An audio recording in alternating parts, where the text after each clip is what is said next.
morning, ladies and gentlemen. Welcome to the second day of the second sitting of the investigative inquiry into accessibility of public transport in Gauteng for people with disabilities. My name is Kelly Ann Clufas. I'm a senior legal officer in the Gauteng Provincial Office of the Human Rights Commission. I'll give my co-panelists an opportunity to introduce themselves.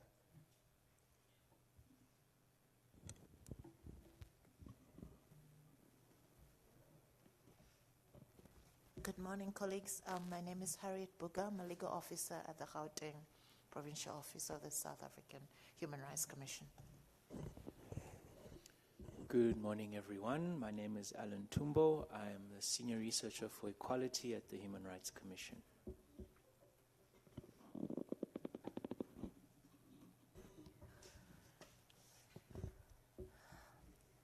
On today's program, we will have a presentation and submissions from the Department of Social Development, followed by the Department of Women, Youth and Persons with Disabilities. Before we start with the presentation from the Department of Social Development, I will just briefly go through the terms of reference. Summarize the terms of reference and read it into the record.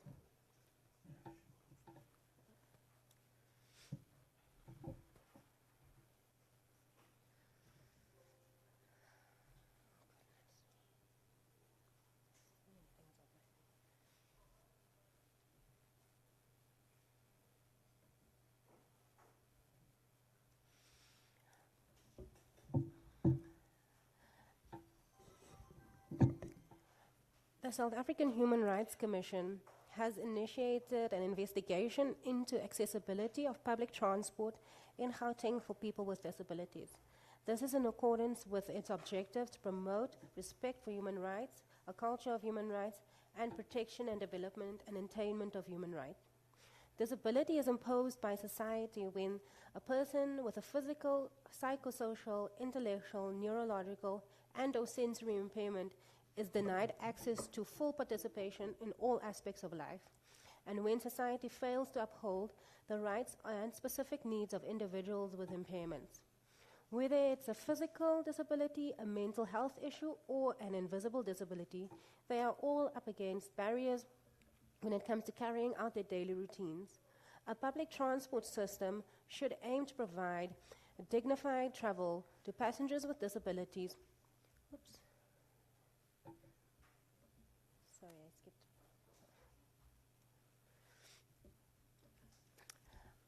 A public transport system should aim to provide dignified travel to passengers with disabilities, and there are constitutional implications for transport planning which affect the right to safety, equality, dignity, and freedom of movement.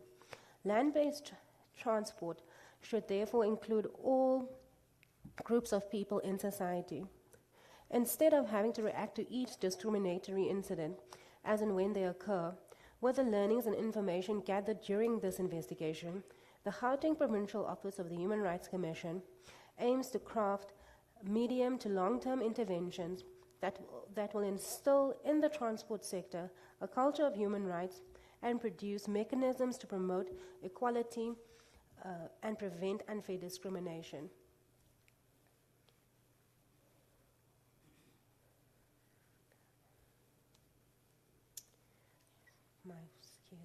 My screen is just...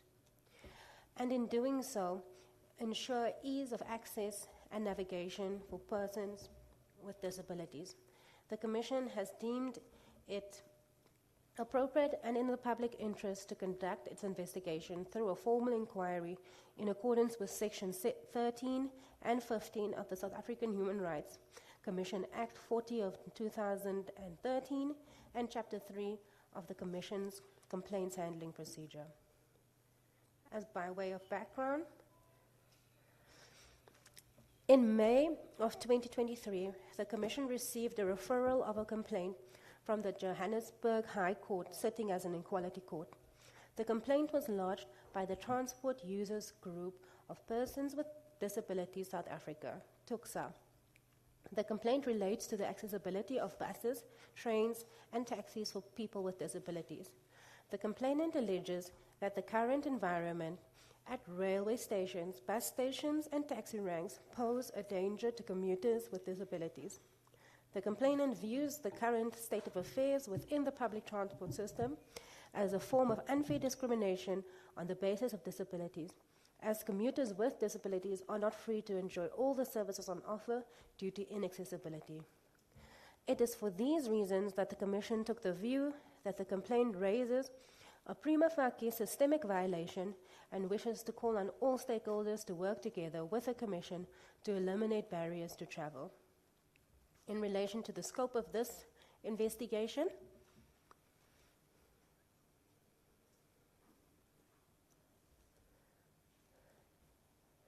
the objectives of the inquiry are to, amongst others, assess the extent of the challenges of people with disability,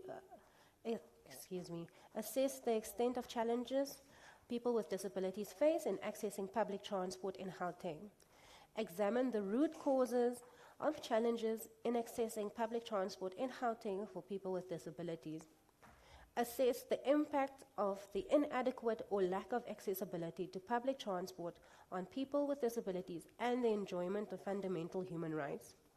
Taking into consideration the historic challenges faced by persons with disabilities in accessing public transport and the constitutional imperative to make public transport for all accessible, the issues to be considered in this investigation is to determine whether the current state of affairs amount to unfair discrimination, and if so, whether any limitations of rights is justifiable. Further, to examine whether the state actors have taken adequate steps to progressively realize the socioeconomic rights in issue.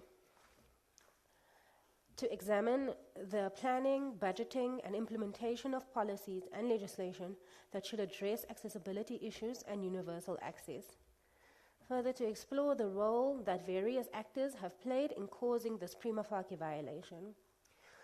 Further, to explore the role that various actors can play in bringing about the desired changes, including necessary and appropriate modification and adjustment to ensure that persons with disabilities enjoy or exercise on an equal basis with others of all human rights and fundamental freedoms. And finally, to make findings, recommendations, and directives aimed at addressing this prima facie violation. I will now hand over to our first participants of the day, the Department of Social Development. If I could please ask you to introduce yourselves and the position that you hold in the Department of Social Development, and then you may proceed with your presentation. After your presentation, the panel will have some follow-up questions or clarity-seeking questions for you. Thank you. Good morning, everyone. Excuse my voice, I'm not feeling very well. My name is Poshi Angoberi from Gauteng Department of Social Development from the Disability Unit. With me, I'm with my colleague here from the Legal Services, so he will introduce himself as well. Morning, colleagues. My name is Robert Mulauzi from Legal Services. Thank you. I will go straight into our presentation. So the presentation is about the inputs for public hearing on accessible transport for persons with disabilities in Gauteng. So this is the outline of my presentation. It has the purpose, it has a background, legislative mandates on accessible transport, Gauteng DSD's response to accessible transport, challenges, proposed interventions, and recommendation. So I will get right into the presentation. So the purpose for this presentation is to provide a presentation on the challenges affecting persons with disabilities in Gauteng with accessible transport. And then I will then have move to background. So as we all know, public transport in the country has not reached the acceptable standards. Where there is some sort of system in place, this usually does not take needs of persons with disabilities into account. Hence, we are still here today. So persons with disabilities, just like any other general public, rely on public transport, such as buses, taxis, rail transport, which are not accessible at all and not user-friendly. So there are no policies in place that ensure that accessible transport for persons with disabilities is subsidized so that they can enjoy the freedom to go where they want to go at the time suitable for to them. So persons with disabilities in Gauteng are unable to access on an equal basis with others the physical environment, transportation, information, and communication, as well as other facilities and services open and provided to the public. We are referring to both urban and rural areas. And then I will move to legislative mandates on accessible transport. What is the legislature or policies say about accessible transport for persons with disabilities? So this was drawn from number one, the white paper on the rights of persons with disabilities for 2015. So this instrument speaks to a removal of barriers to access and participation. So the white paper indicates that the mandate of Department of Transport is to develop an accessible, affordable, multimodal public transport system that is responsive to and meets the special needs of persons with disabilities, meaning it should be designed to meet their needs. And then also the second one, to provide accessible transport to all persons with disabilities, considering the different transport needs within the population group of persons with disabilities. So that is the mandate of Department of Transport. And then the second instrument that we draw our presentation from is the UN Convention on the Rights of Persons with Disabilities, so specifically on Article 9, which the article emphasizes that the state parties have legal obligations to ensure accessibility to persons with disabilities in this vein. The development and implementation of national laws and policies that advance accessibility must be promoted. So the state parties needs to be held accountable because this is legislated. So there's no excuses.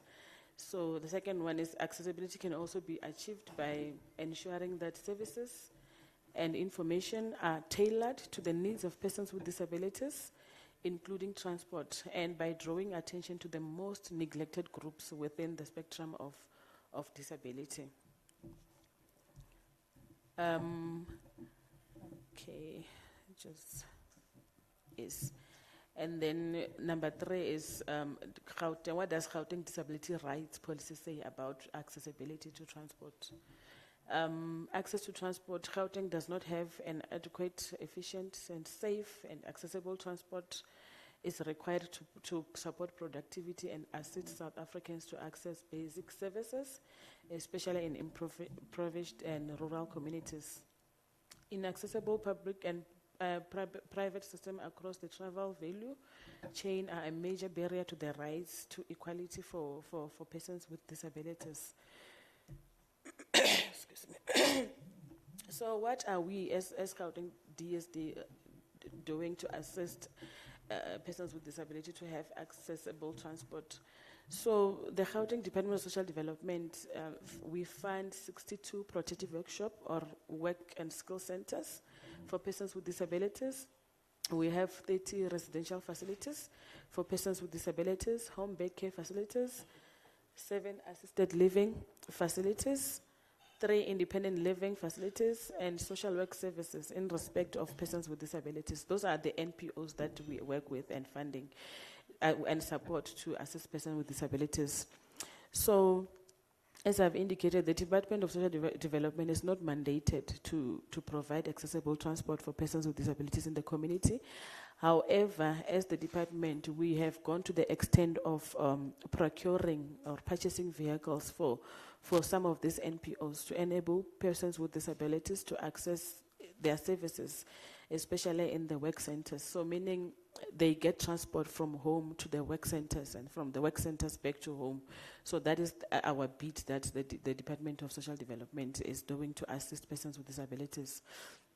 Though the department tries to make a contribution in addressing accessibility for persons with disabilities on a lesser scale, majority of persons with disabilities are still greatly affected by public transport, which is not accessible, because we are only at this stage only assisting the facilities that we are working with, that we are funding. There is a lot of people with disabilities in the communities who are suffering because they do not have accessible transport. And then I will continue to move to DSD response to accessible transport. So donation of accessible vehicles were also received from our partnership as DSD and JICA. JICA for Japan International Cooperation Agency and Human Care Association, and also the International Disabled People Organization, which enabled organization for persons with disabilities to access transport. So what basically happens if a person with a disability from an organization or from the community, they need transport, they can access this vehicle that was donated by JICA to DSD. We are doing the administration part of it, so they can access all the services they need upon request. That is our bid that we are doing as Department of Social Development. So, and then we'll move to challenges that are faced by persons with disabilities due to transport which is not accessible. So one of the barriers faced by persons with disabilities is inaccessible public transport, which hinders them from participation in the community activities, accessing public services and information. And there is no provision of accessible public transport for persons with disabilities, such as buses, taxis, and rail transport. So DSD affords persons with disabilities opportunity for capacity building and empowerment programs, but in most instances, they are unable to access such services due to lack of accessible transport. They are unable to attend because they are stuck at home. How will they travel to come and access the services? And then persons with disabilities are sometimes unable to access job opportunities, learnerships, internship programs due to lack of transport. Yes, in some instances, the advert will say, have your own car. Sometimes, even if it doesn't say have your own car, meaning they will need to use public transport to go and attend to access those learnerships and internship, but then because there's no accessible transport, then it means the opportunities pass them by. So, and then also integration to communities is a challenge, such as going to church, simple thing as going to church, the shops, the social gatherings. They end up being stuck at home, missing out on social activities because there's no transport, accessible transport that will take them to where they need to be. Continuing with challenges, one of the challenges faced by Department of Social Development is regarding poor attendance of community-based care services. Like I've indicated, we have got skill centers and protective workshops where we need persons with disabilities to come and attend, but then we are also underperforming. We are not reaching the numbers. We are not reaching everyone because they do not have transport to access such services. So, and then these centers provide developmental program to empower persons with disabilities. As a result, the department cannot effectively achieve its mandate due to lack of transport, accessible transport to be precise. So these are the proposed interventions trying to address the issue of accessible transport. So the intervention the first one that we are proposing is accessible designs, addressing the following: suitable and affordable public transport, government subsidized transport, dial and ride transport. This is like an Uber. It operates like an Uber. Transport with ramps and rails for boarding and disembarking. Designated spaces for passengers using wheelchairs or mobility aids. Audible voice prompts for individuals with visual impairments, and also visual announcements for persons with hearing impairments. Braille tracking to and around the transport station to accommodate the blind. And then this is our recommendation as Department of Social Development. So we recommend that the hearing to note the presentation on the challenges affecting persons with disabilities with accessible transport. So in short, that is our inputs as Department of Social Development regarding accessible transport for persons with disabilities. Thank you.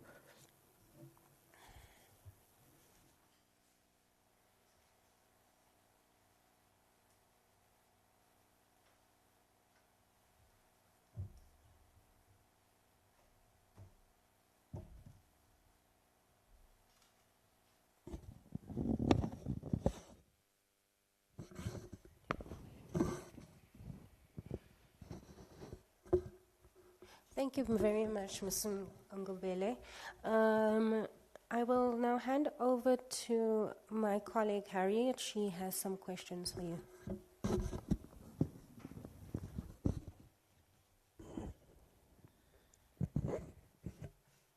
Thank you so much for the presentation. I just have two questions for now. So in terms of the white paper, I think it was developed by the Department of Social Development then. You did indicate that the issue of accessible transport falls squarely under the ambit of the Department of Transport. In the white paper, it talks to bilateral engagements with key government departments to explore synergies on let's say, socioeconomic policies. I'd like to find out from you as a department whether you have engaged bilaterally with the Department of Transport, both from a national and provincial level, regarding some of these challenges that you have highlighted. And then the second one is, having identified what these challenges are, for the legal gentleman, has the department identified cross-cutting policy gaps, right? Against those obligations that are within the UN CRPD. You have the white paper, you have the UN CRPD, and you've spoken to the right to accessibility and mobility within the UN CRPD. Have you identified any cross-cutting policy gaps to ensure that you both understand as to where the mandate falls squarely and what your contribution could be if you are engaged in a bilateral engagement? It's connected. Does that make sense? I will leave it there. Thank you.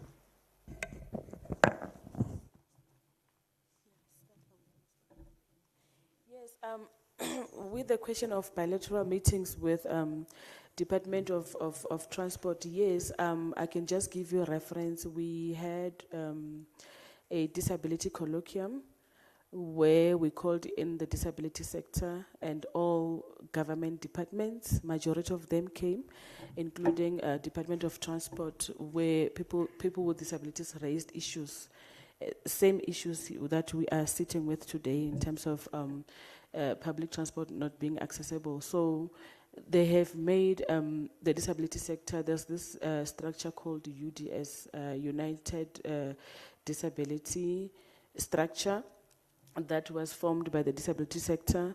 They have made submissions with recommendations and interventions which Department of Transport need to look at to make public transport accessible. So submissions were made. We are still waiting for Department of Transport to respond to those resolutions that were sent by the disability sector. But then yes, those engagements, we do have those engagements with the Department of Transport.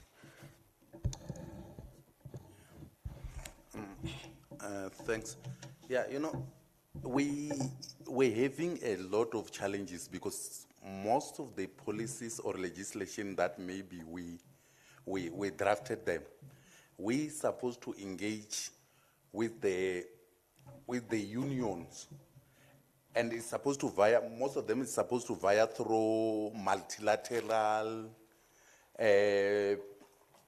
PSCBC, and then, but what we have done, we have engaged them, and then we have drafted most of the policies.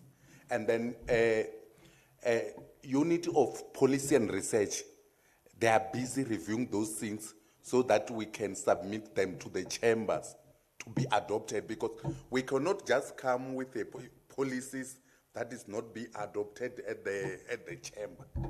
And then for as legal, and then we have engaged with Policy Research Unit, and then we started to draft those policies, and then after we have finished, after it had been reviewed by us as legal, and then we will submit them to chamber to adopt them so that it can be signed for to the department. Thanks.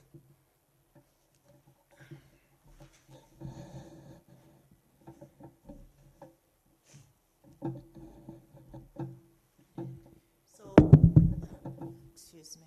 So the policies that you have, that you are working on now, what are those policies?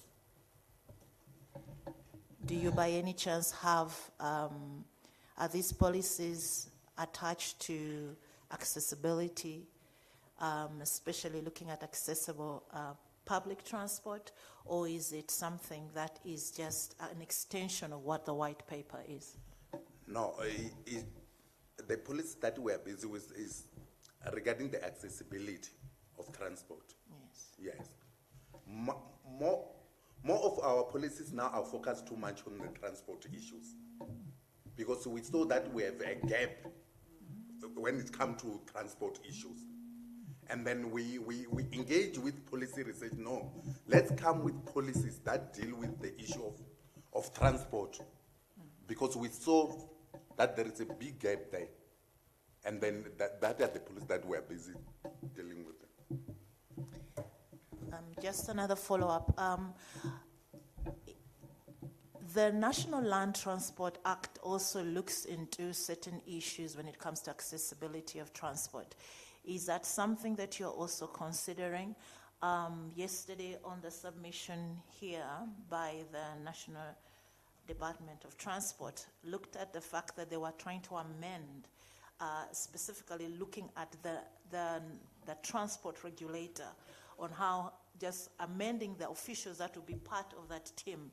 I just want to find out from you as to whether in your policy, aside from the policies, as to whether you're also looking at the National Land Transport Act.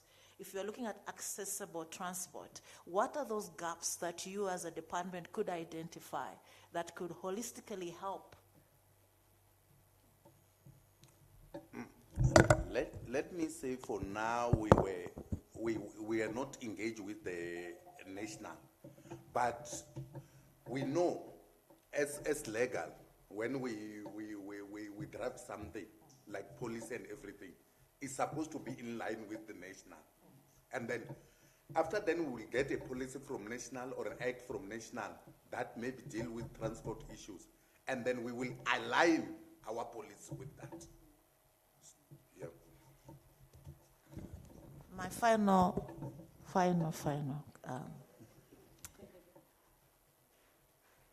So you state in your presentation that there are no provisions for public transport for persons with disability when it comes to buses, taxis, railway transport.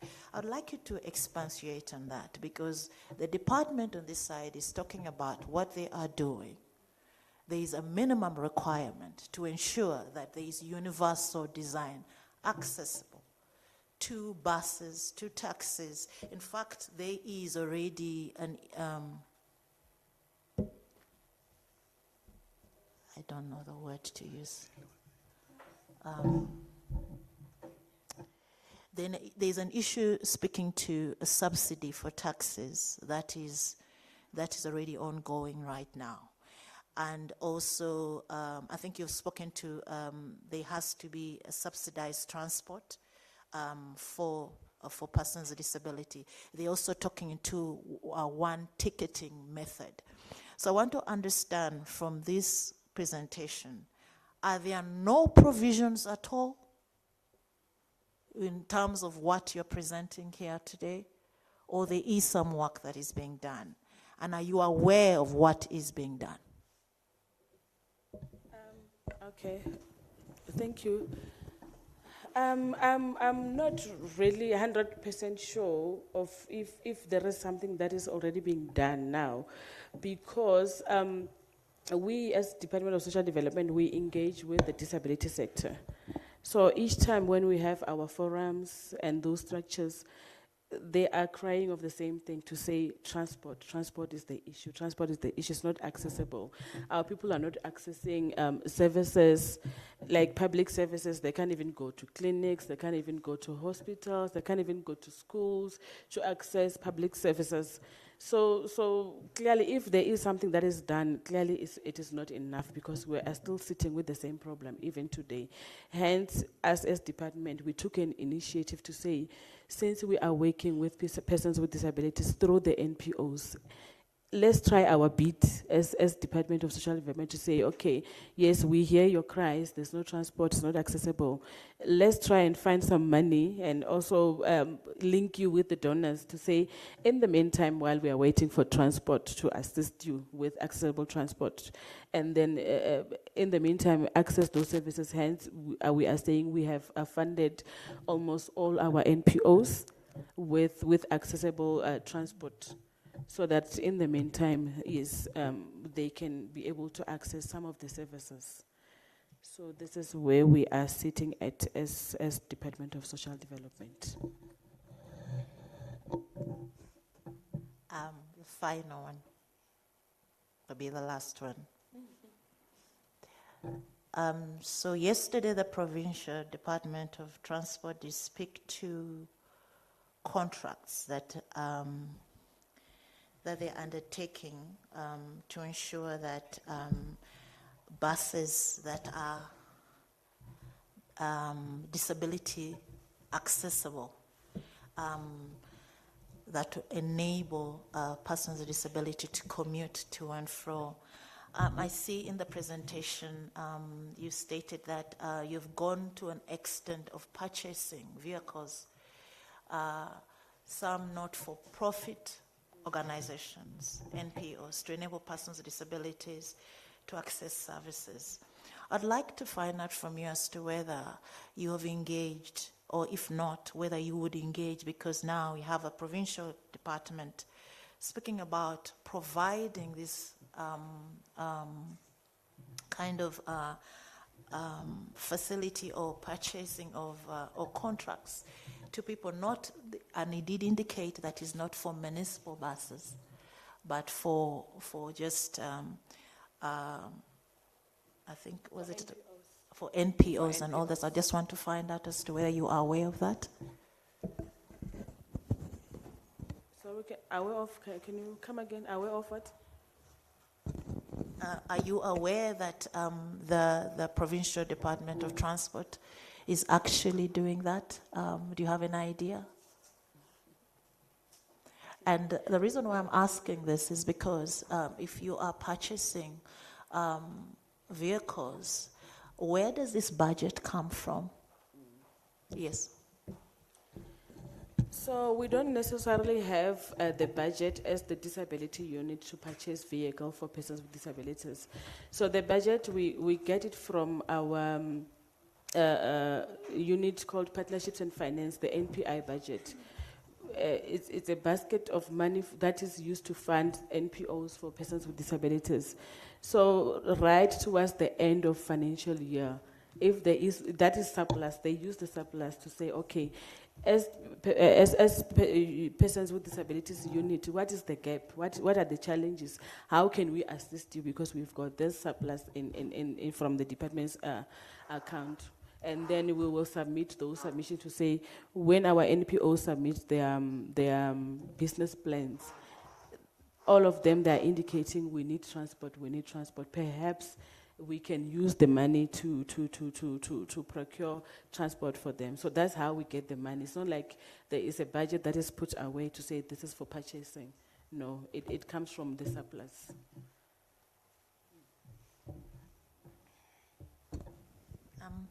Thank you so much. I'm done for now. Thank you.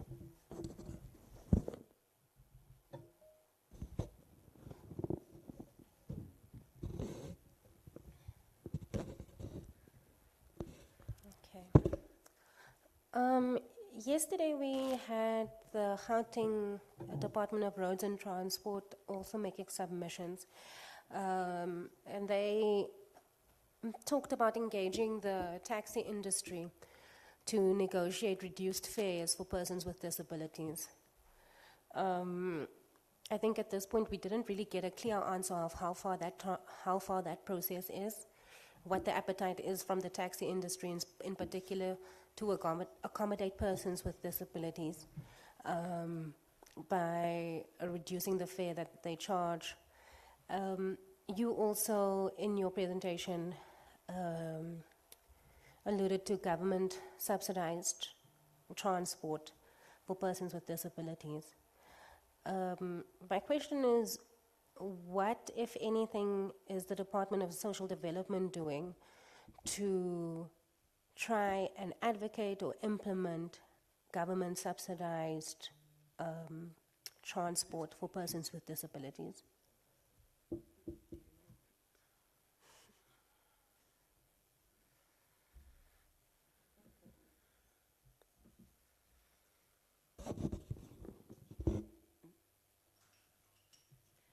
Okay.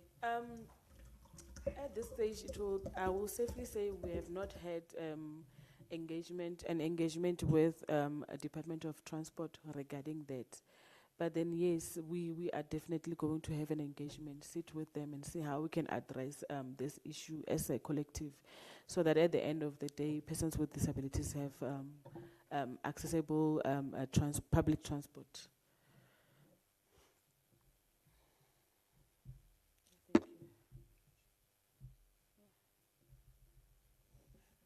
Because when I look at the submissions that you make in your proposed interventions, I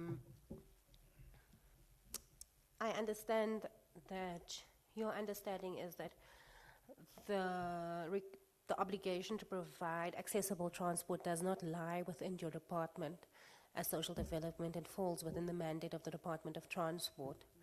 But your department should be playing a supportive role where you can.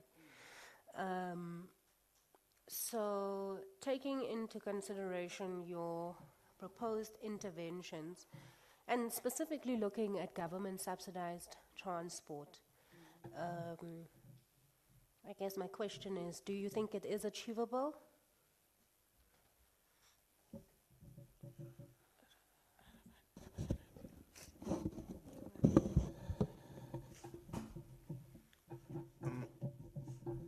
Yes, I think if we can engage on that one with the Department of Transport, and then it will be achievable.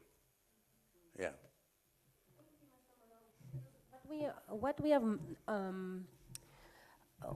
What the Commission has recognized, and this is the first day of this investigative inquiry. There was the first leg that was 3 days, and this is the second day of the second leg of this inquiry. Is that there seems to be between metropolitan municipalities, the provincial department, the national department of transport, Department of Social Development, all the departments, it does not seem that there is any kind of synergy or any kind of integrated plan to at least work towards an accessible public transport system for all the residents of Gauteng province, because we're just focusing on Gauteng province in this investigation. Do you have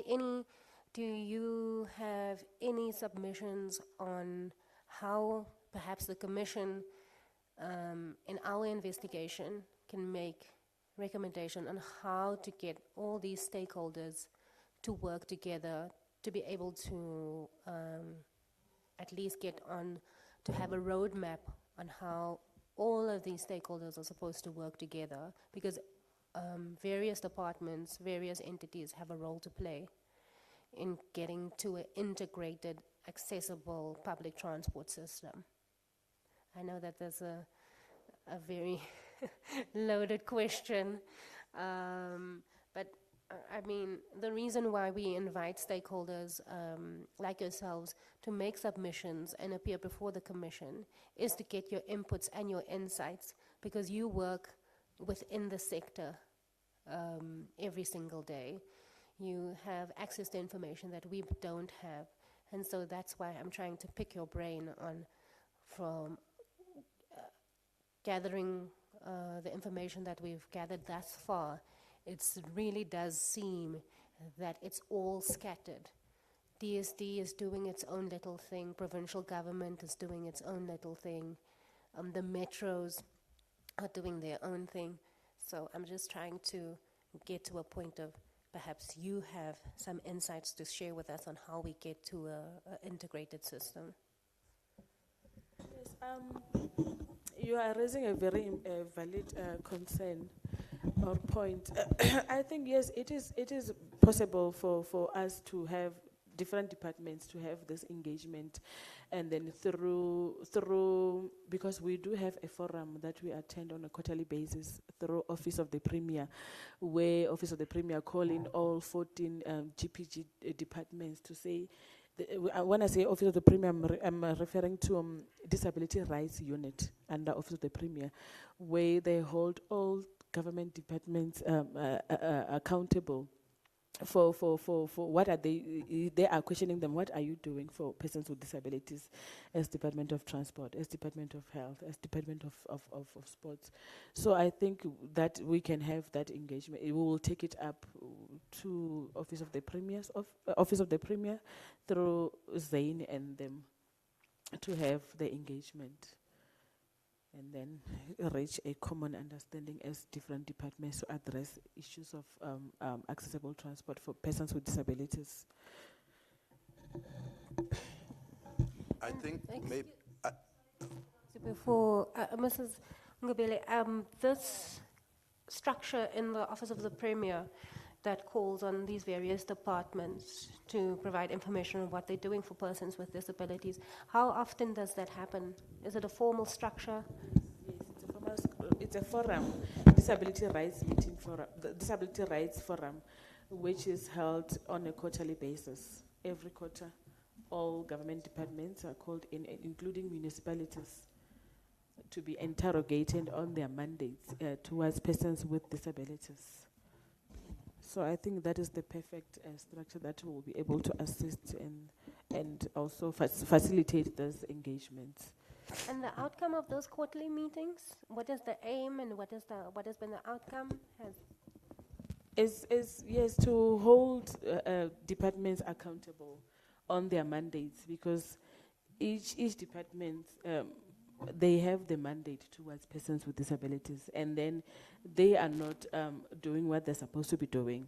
So the Office of the Premier gets them to engage, to say, this is what we are going to do this year for persons with disabilities. So they provide the plans, and then they submit a progress report. How far are you in assisting persons with disabilities? So since we had that structure, we see things moving. Go ahead, Mr. Malodzi. Sorry, I interrupted you. I think she has covered me. She has covered me. But I wanted to add an issue of maybe for those stakeholders that are more important, that are more relevant too much to this issue of transport for people with disabilities. And then maybe if we can form a committee that compromise of those stakeholders, I think we can achieve what we want.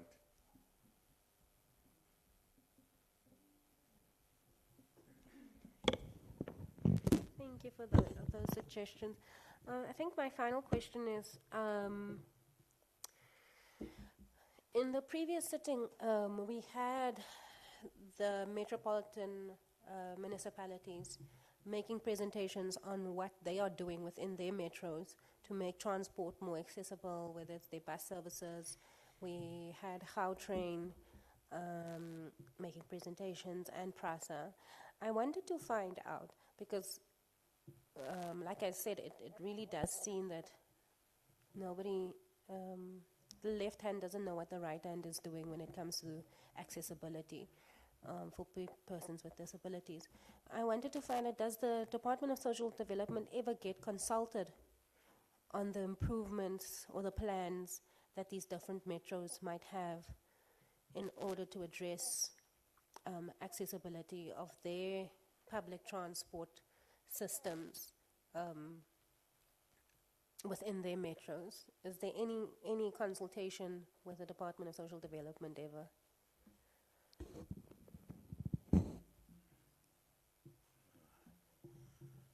I don't think we have. I'm not aware of it.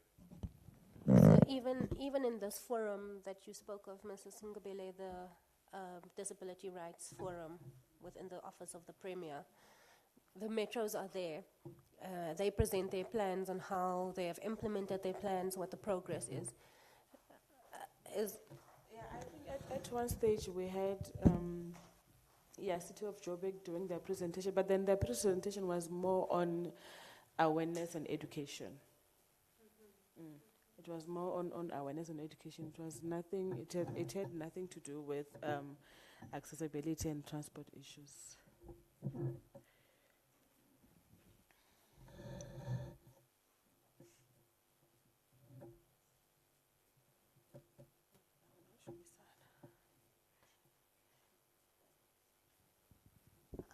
Thank you so much.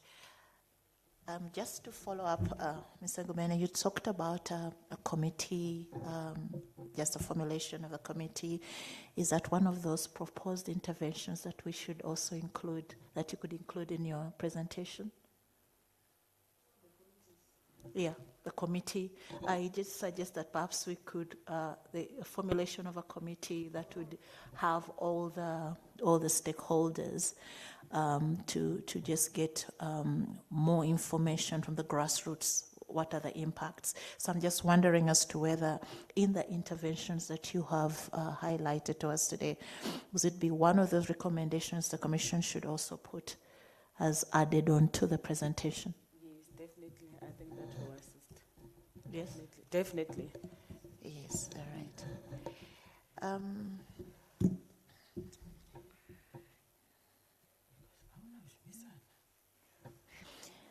Looking at the, I think we've looked at you providing, let's say, transport to persons with disability. I just want to find out from you as to whether you, as a disability unit at the department, whether you do receive complaints from the public, whether you have a complaint system that receives it, and what is your time frame for resolving those issues, and to also just say that we're open also to receive them. If you could refer some of them to us, thank you. Yes, we do receive complaints, but they're not from the general public. Remember, as disability unit, we are working with NPOs. So the complaints that we have received from the NPOs is It was not directed like specifically to us as DSD. As like they were saying, as we are a forum with DSD, can you link us to the relevant departments that are supposed to be attending to our issues? So I remember from our last forum meeting that we have on the 9th of February, they requested us to call in a Department of Transport to come and address the disability sector in terms of accessible transport. So this is the very, very hot topic right now from the disability sector, to say transport is not accessible at all and then our people are missing out. So yes, we do attend to complaints by calling in, stakeholders. So in our next forum meeting, yes, we are definitely calling in Department of Transport to come and share their plans with the disability sector and see how far they are in terms of addressing issues of accessible transport. What is the plan or what is the progress? Thank you. I know, thank you for that. The reason for bringing this up is because in certain instances, when we're dealing with disability rights, looking at accessibility to transport, we do receive complaints, but we want to get into a wider pool where we receive complaints, because like this inquiry is based on a complaint that was actually referred to us from the Equality Court.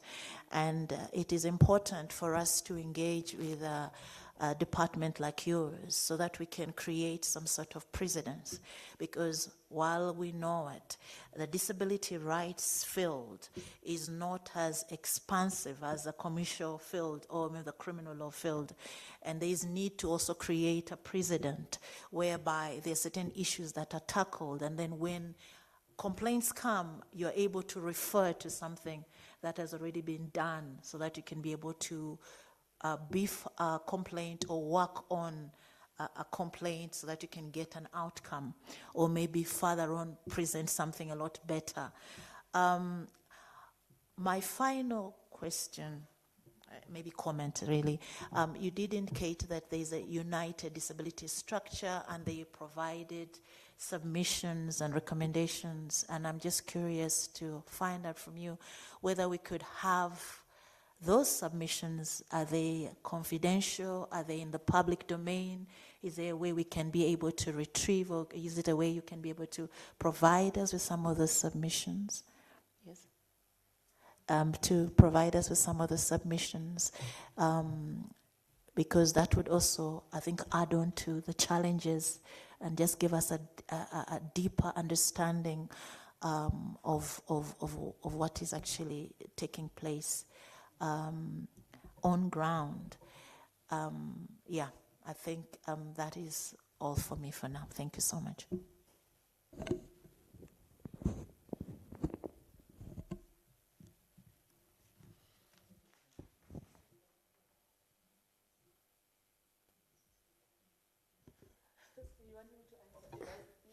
Comment.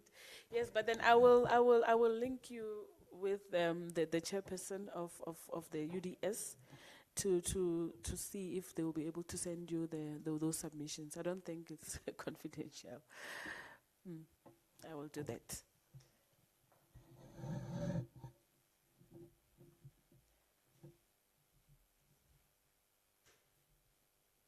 I want to take you to DSD's response to accessible transport and the NPOs that you list there that you work with. But I want to specifically focus or ask you about children with disabilities. Because the white paper on the rights of persons with disabilities provides that the National Development Plan 2030 requires the Department of Social Development to systematize guidelines, norms, and standards to ensure that they take into account the needs of children with disabilities in all communities. So my question is, with children with disabilities, what programs or support is the Department of Social Development providing to those children in order to be able to access services such as health, education, and so forth? Okay, this is a tricky one, but then I will explain why. So, as the disability unit from Department of Social Development, we are dealing with persons with disabilities from age 18 to 59. And then children with disabilities, they fall under children's unit. Even when they have a disability, they're still covered by Children's Act. So I suppose I'm not from the children's unit, but I know they have place of safeties, children's homes, and there are reunification services, linking the children with Department of Health in terms of getting assistive devices and medical attention. And they also have, I would like to believe they also do have programs for children with disabilities. And they also work hand in hand with Department of Education, because they also fall under, most of those children, they attend special schools. So they work hand in hand with Department of Health and Department of Education. And again, Department of Health also work with children with severe and profound disability, whereas DSD is intellectual, mild disabilities. So they work in hand, like all these three departments: social development, education, and Department of Health. Yes, whereas from our side, from the disability unit, is from age 18 until 59. And then when they reach 60, now they fall under older persons unit. Yes, but then there is collaboration. We work together in terms of referral to say, now you are moving from this program to the next program. We always work together.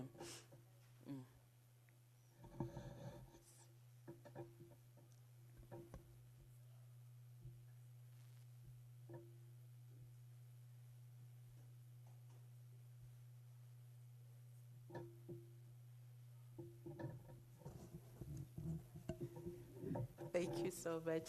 I'm back again.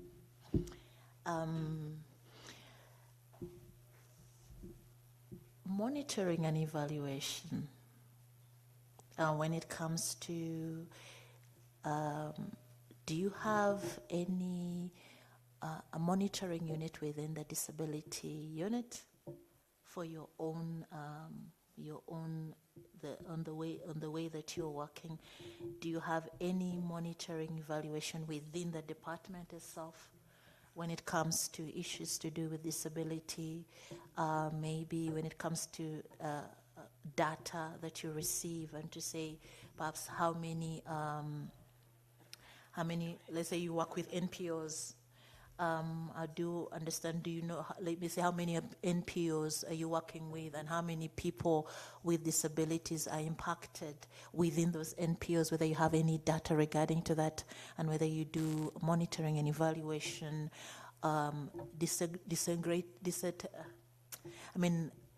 getting data to ensure that you know the numbers that you're dealing with as a department. Yes, we do have monitoring and evaluation unit. So what happens is we have two groups that works with NPOs. We have social workers who will be monitoring, doing programs with people with disabilities in those organizations. We also have an M&E unit that will go in to do head counts to see if those people are there, if also the money is used as supposed to be used. So we have two different groups that are monitoring the NPOs. And then we also have, we are also updating our database on a monthly basis.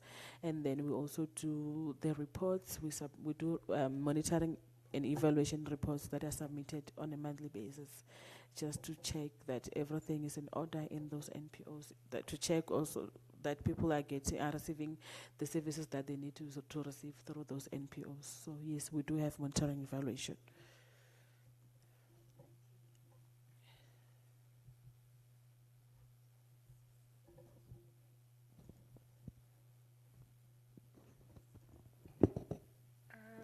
I think from the panel we have completed our questions.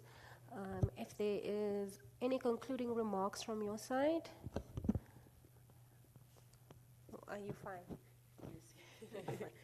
Yes, we are fine, but then yes, definitely what we have picked up here, there is a gap between ourselves and other departments. The collaboration is strongly needed to work together so that to address issues of yes, we know transport will say, it's easy for us to say it's Department of Transport that needs to, you know, to provide accessible transport, but then we work directly with persons with disabilities. We are supposed to advocate, you know, and support. So I recommend that we work together with other departments to achieve what we need to achieve for persons with disabilities.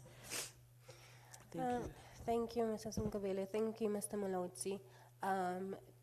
Thank you for your submissions and making yourself available today.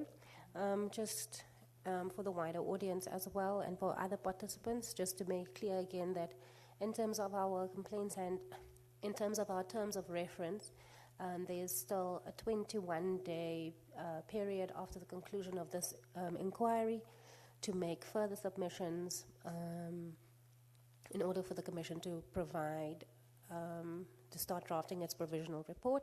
So if there is, from this sitting or the previous sitting, information that anyone feels that the Commission should have access to, you're welcome to provide that to the Commission.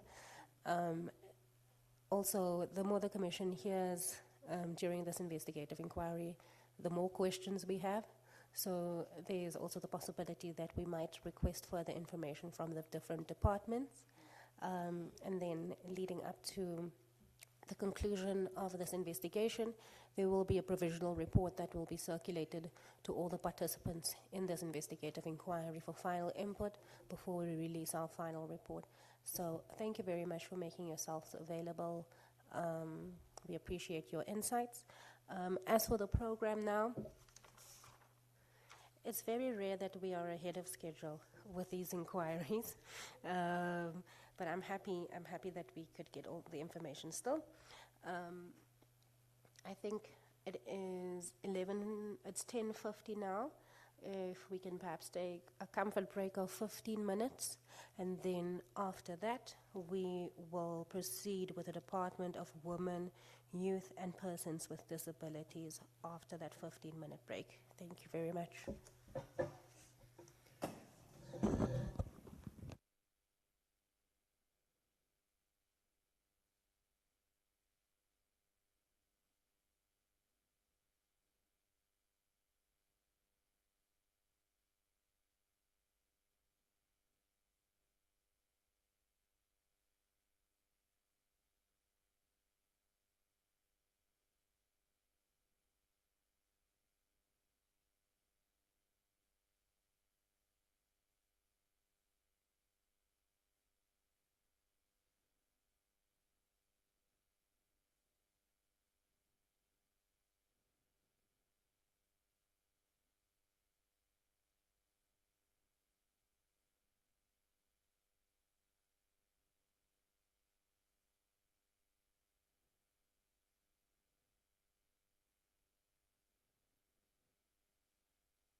Okay, thank you everyone. Welcome back. I hope you had a good break. We will now continue with the program, and our next presenters will be the Department of Women, Youth, and Persons with Disabilities. I will ask our presenters to please introduce themselves and the position that they hold within the department. Thank you. Thank you very much, Chairperson. Thank you very much, Chairperson. My name is Kuti Mabelebele. I'm the Chief Director for Advocacy and Mainstreaming from the Rights of Persons with Disabilities branch, which is a branch of the Department of Women, Youth, and Persons with Disabilities.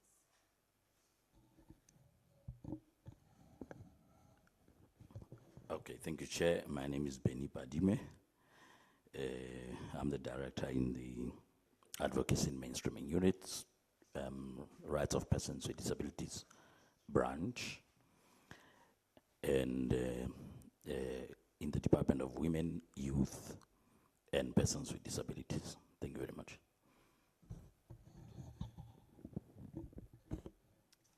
Thank you very much. You can proceed with your presentation. Okay, thank you very much, Chairperson. Our presentation serves to respond to the terms of reference as presented to us by the Human Rights Commission in Gauteng with regards to the accessibility of public transport in Gauteng for persons with disabilities. And the following will be covered by my presentation. The mandate of the Department of Women, Youth, and Persons with Disabilities, the mandate of the Rights of Persons with Disabilities branch, the policy and legislative environment, some aspects of the white paper implementation matrix on transport, institutional mechanisms, interventions, observations from DWYPD, and then to conclusion. We deemed it necessary that we come and present the mandate, what the Department of Women is about. The mandate of the Department of Women is to lead on the socio-economic transformation and implementation of the empowerment and participation of women, of youth, and persons with disabilities. And this is done through mainstreaming, advocacy, monitoring, and evaluation. And the mandate of the Rights of Persons with Disabilities branch is to actually advocate, mainstream, monitor, and evaluate for the transformation and empowerment, and to promote good governance regarding rights, transformation, and empowerment of persons with disabilities. We are a Department of Women, Youth, and Persons with Disabilities that is in the presidency, and therefore it's important to note that we are not a service delivery department, but our work is centered around the policy legislative environment, and hence we're talking about advocacy, mainstreaming, monitoring, and evaluation. So I'll go straight into the policy and legislative environment and directly responding to the matter at hand, which is regarding our work around accessible transport. And to introduce that, allow me, Chair, to say that we are a department that has a national purview. So it means that we coordinate national departments, provincial departments, and municipalities, and also the private sector, and just all the 3 tiers of government.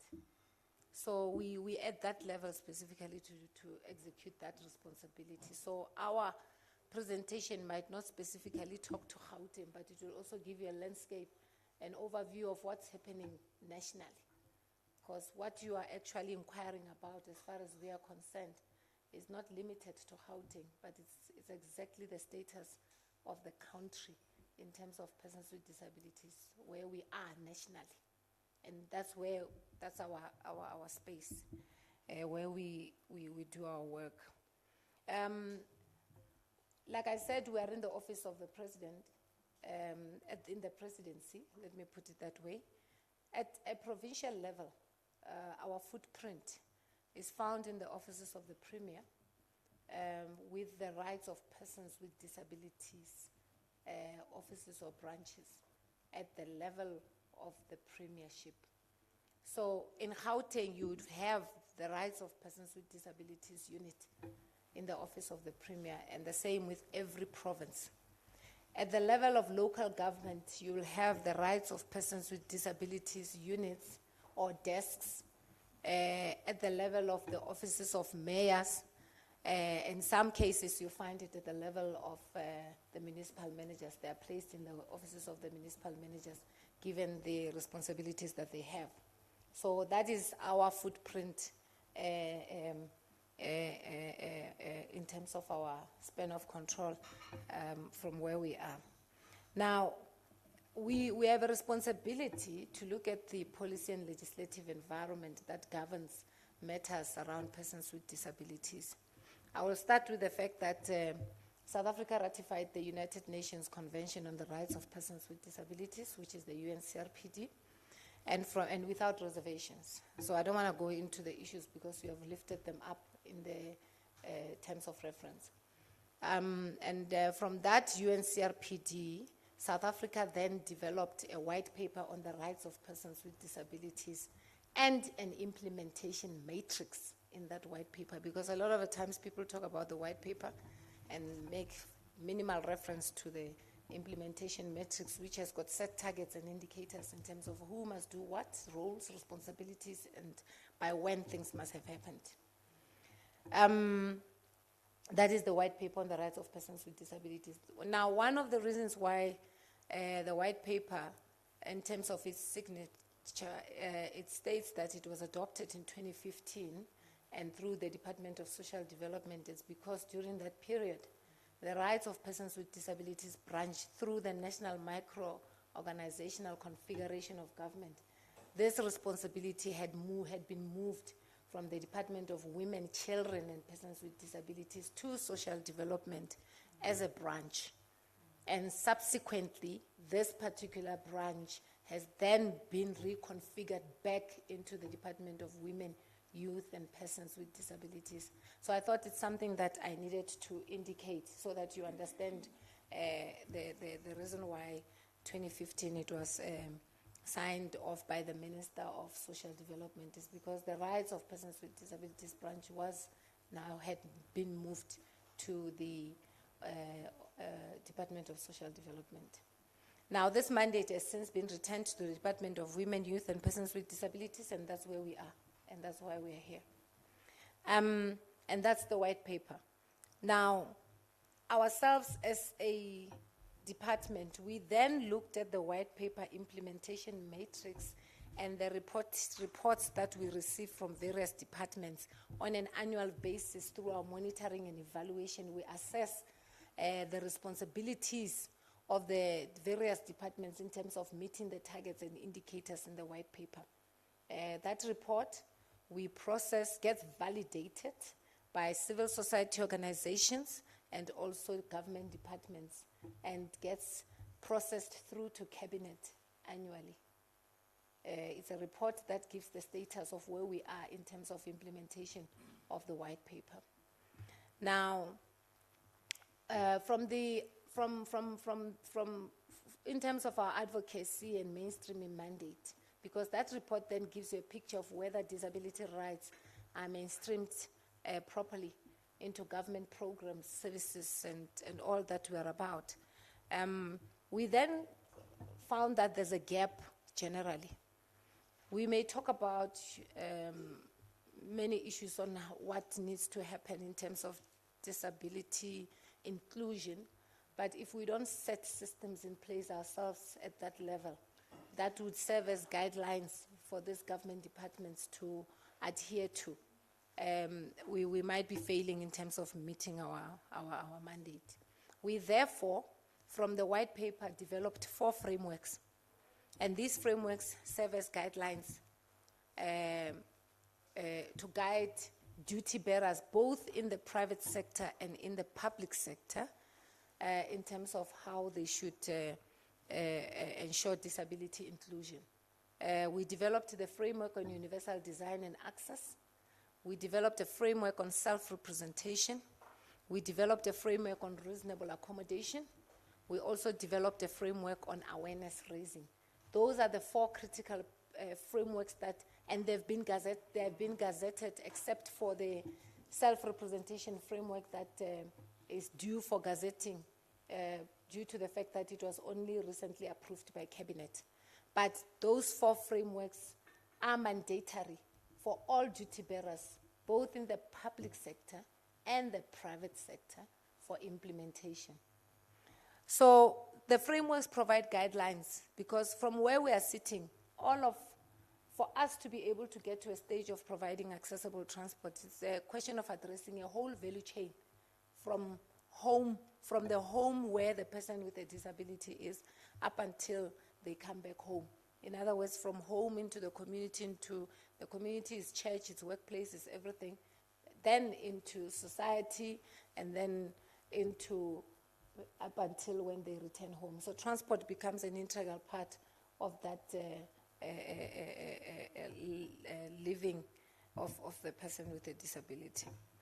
So still in the legislative environment, we have since recently, in March 2022, is it 22 or 23, Benny, ratified the African Charter on Human and People's Rights, what is known as the African Charter on the Protocol on the Rights of Persons with Disabilities, and it has been deposited at the AU Parliament.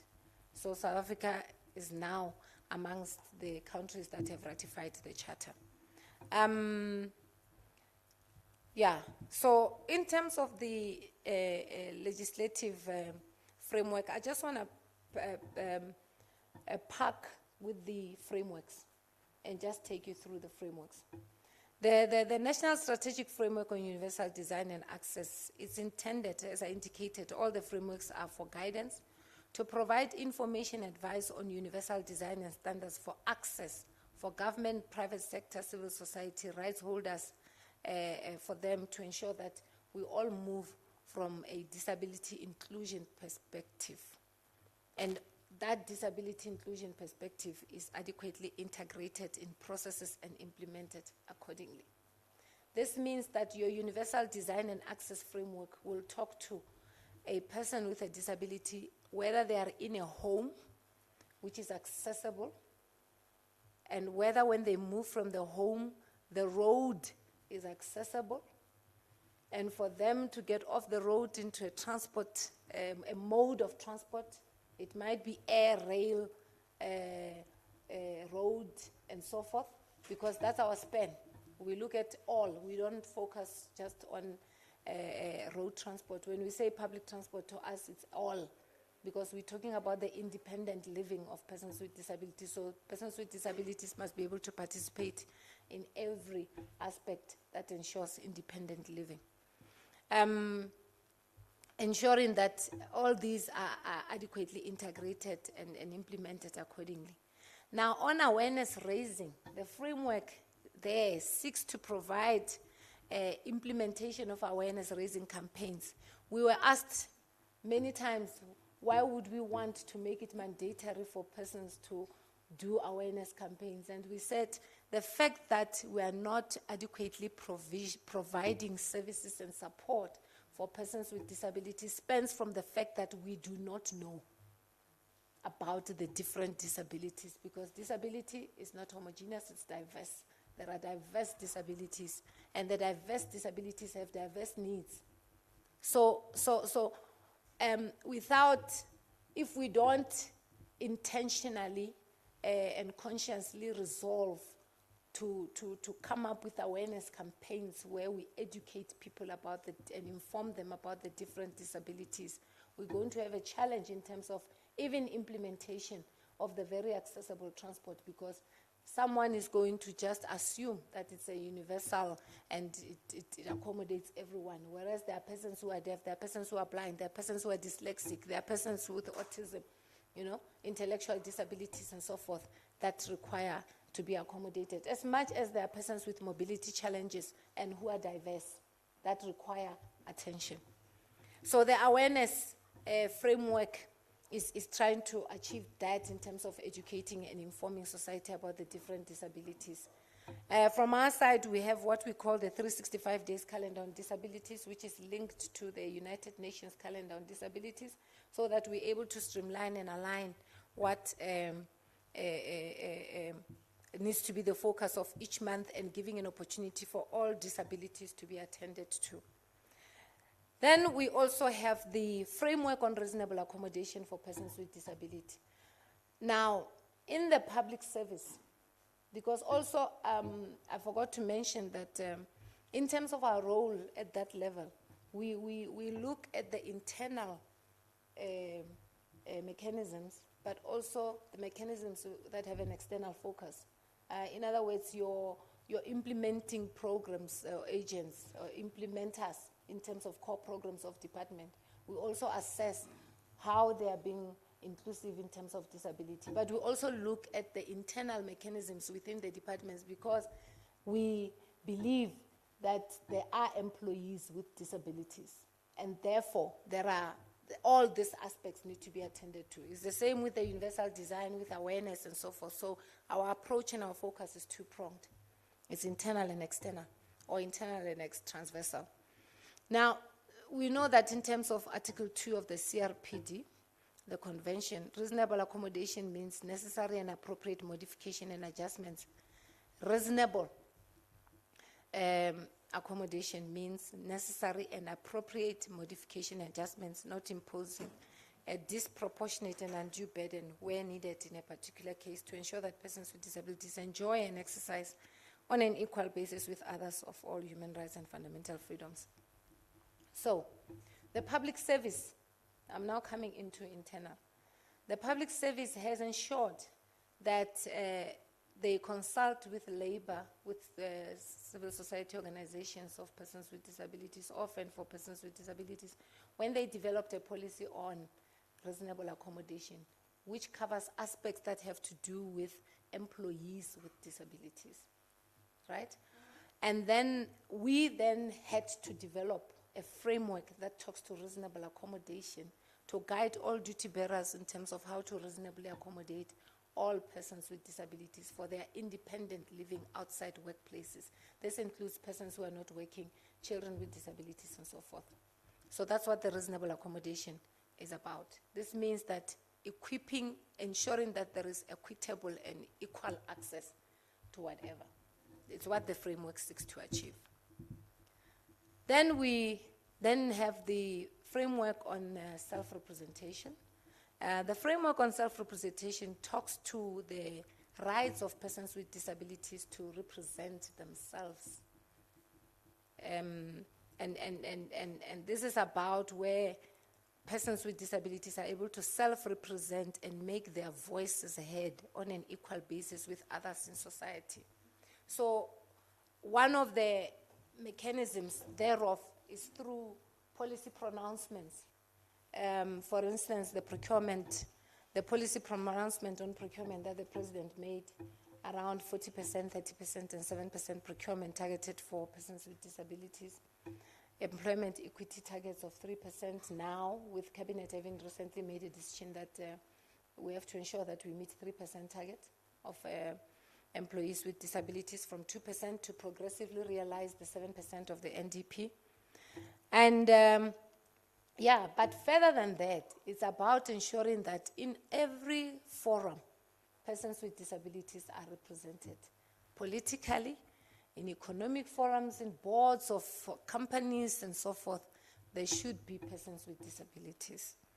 And that's what the National Framework on Self-Representation is actually trying to strengthen, so that there's maximized participation of persons with disabilities. And of course, we have the SDGs. I don't want to go into those because you lifted them up.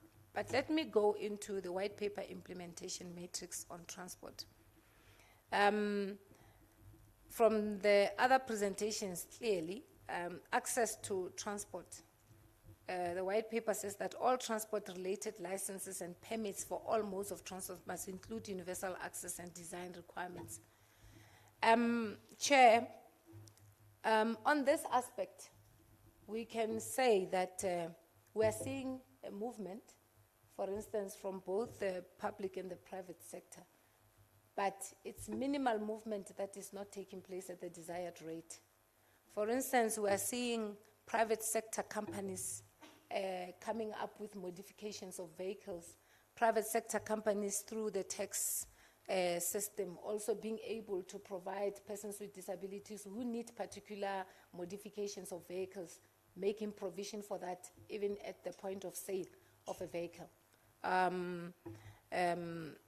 We are seeing in the public sector, for instance, with the rollout of the rapid bus transport, we have noted that the very buses have met a particular level of accessibility, but not the one that we require as we should. And that also is worsened by the infrastructure, for instance, in the buses. Just to give you an example, we held an economic summit for persons with disabilities about 2 years ago. In the economic summit, we had an exhibition and we invited Ekurhuleni to come and display their accessible bus. And I'm sure if you can check on your presidency Google, you'll see the president was on the bus. And we were checking the accessibility of those buses, whether they've got access, all that they require needs to have been fixed into the bus to ensure that it's accessible. We're satisfied with almost all the systems and mechanisms that were in there, except for one problem. The ramp, which is supposed to allow a wheelchair user to get onto the bus, requires that the driver stops the bus and comes around and actually lift the wheelchair user. It's not supposed to be the case.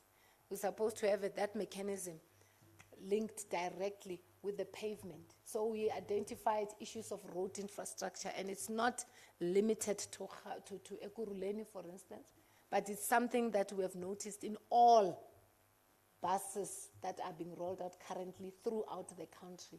I don't even want to go into Northwest. So it's a subject for another day. So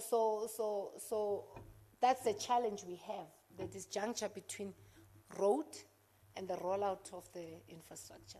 Yeah. And it's the same with air, with maritime. So because when we talk public transport, we're talking all modes of transport here. We're talking air transport. Persons with disabilities do fly between countries. So there's been a challenge. And we have noted also a regression in the provision of services for persons with disabilities. In actual fact, with air transport, they were advanced. But after COVID, there seemed to have been a bit of a regression where you find today there are requirements that says if a person with a disability needs to travel, they need to make their booking 3 days in advance. And this is through our monitoring mechanism, we're able to pick that up and say, but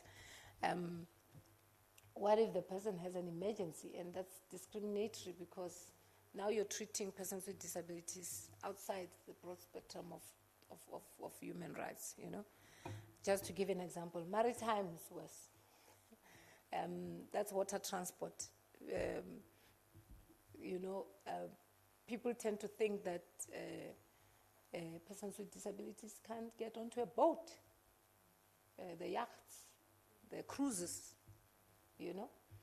But what I'm trying to say is that inside, the systems are responsive and they are accessible. But moving from outside into that mode of transport are some of the challenges that we picked up.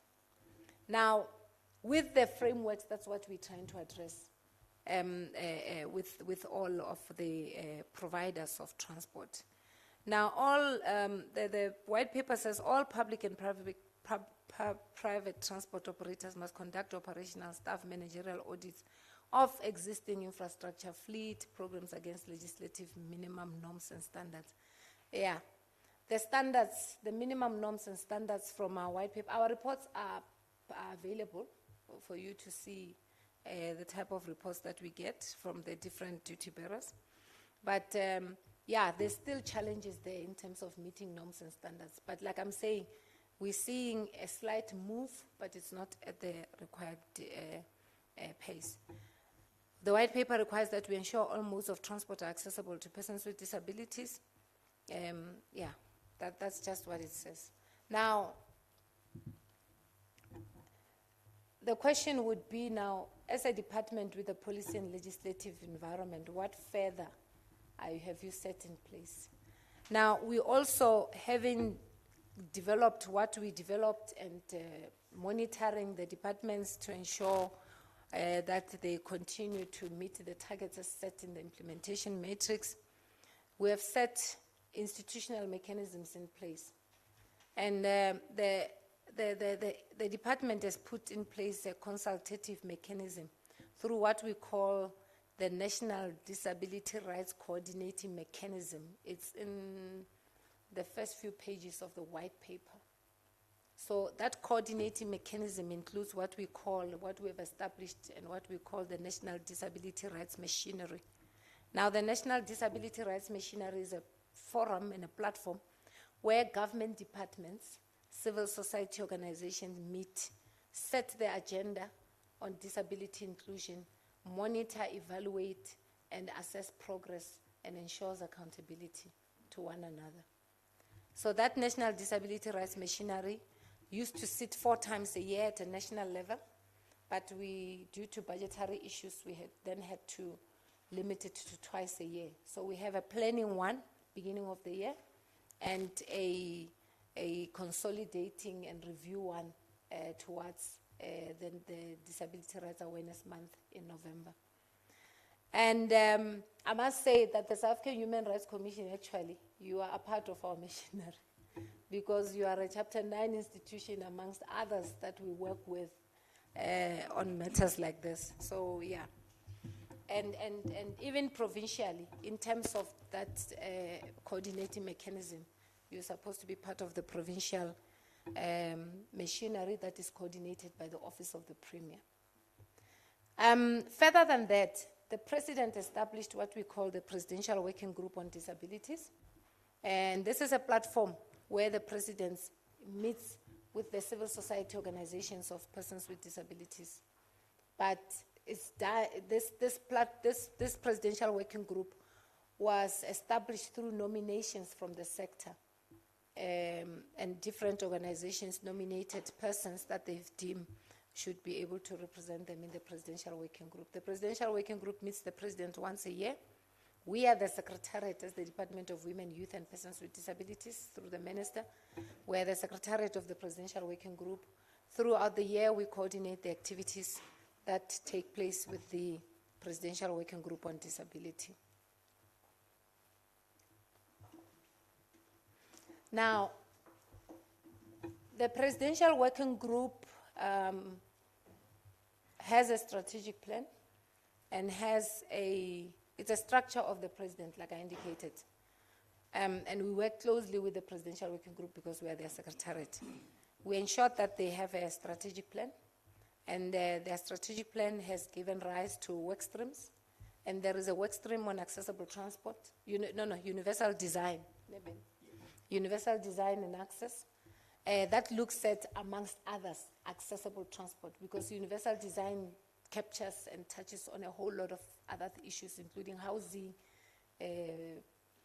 built environment, infrastructure, and so forth, and even communication, gadgets and material, yeah.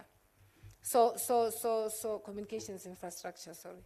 So it was during the workstream engagements with the Presidential Working Group that we came up with an intervention that because we have seen through our research, through our monitoring, that we are not doing well in terms of empowerment of persons with disabilities, be it economically, and economically covering the employment aspect, but also the economic participation, the participation of persons with disabilities in the mainstream economy. And we had various reports that the department, even not necessarily through our branch, that they were coordinating that gave rise to that. So we convened an economic summit.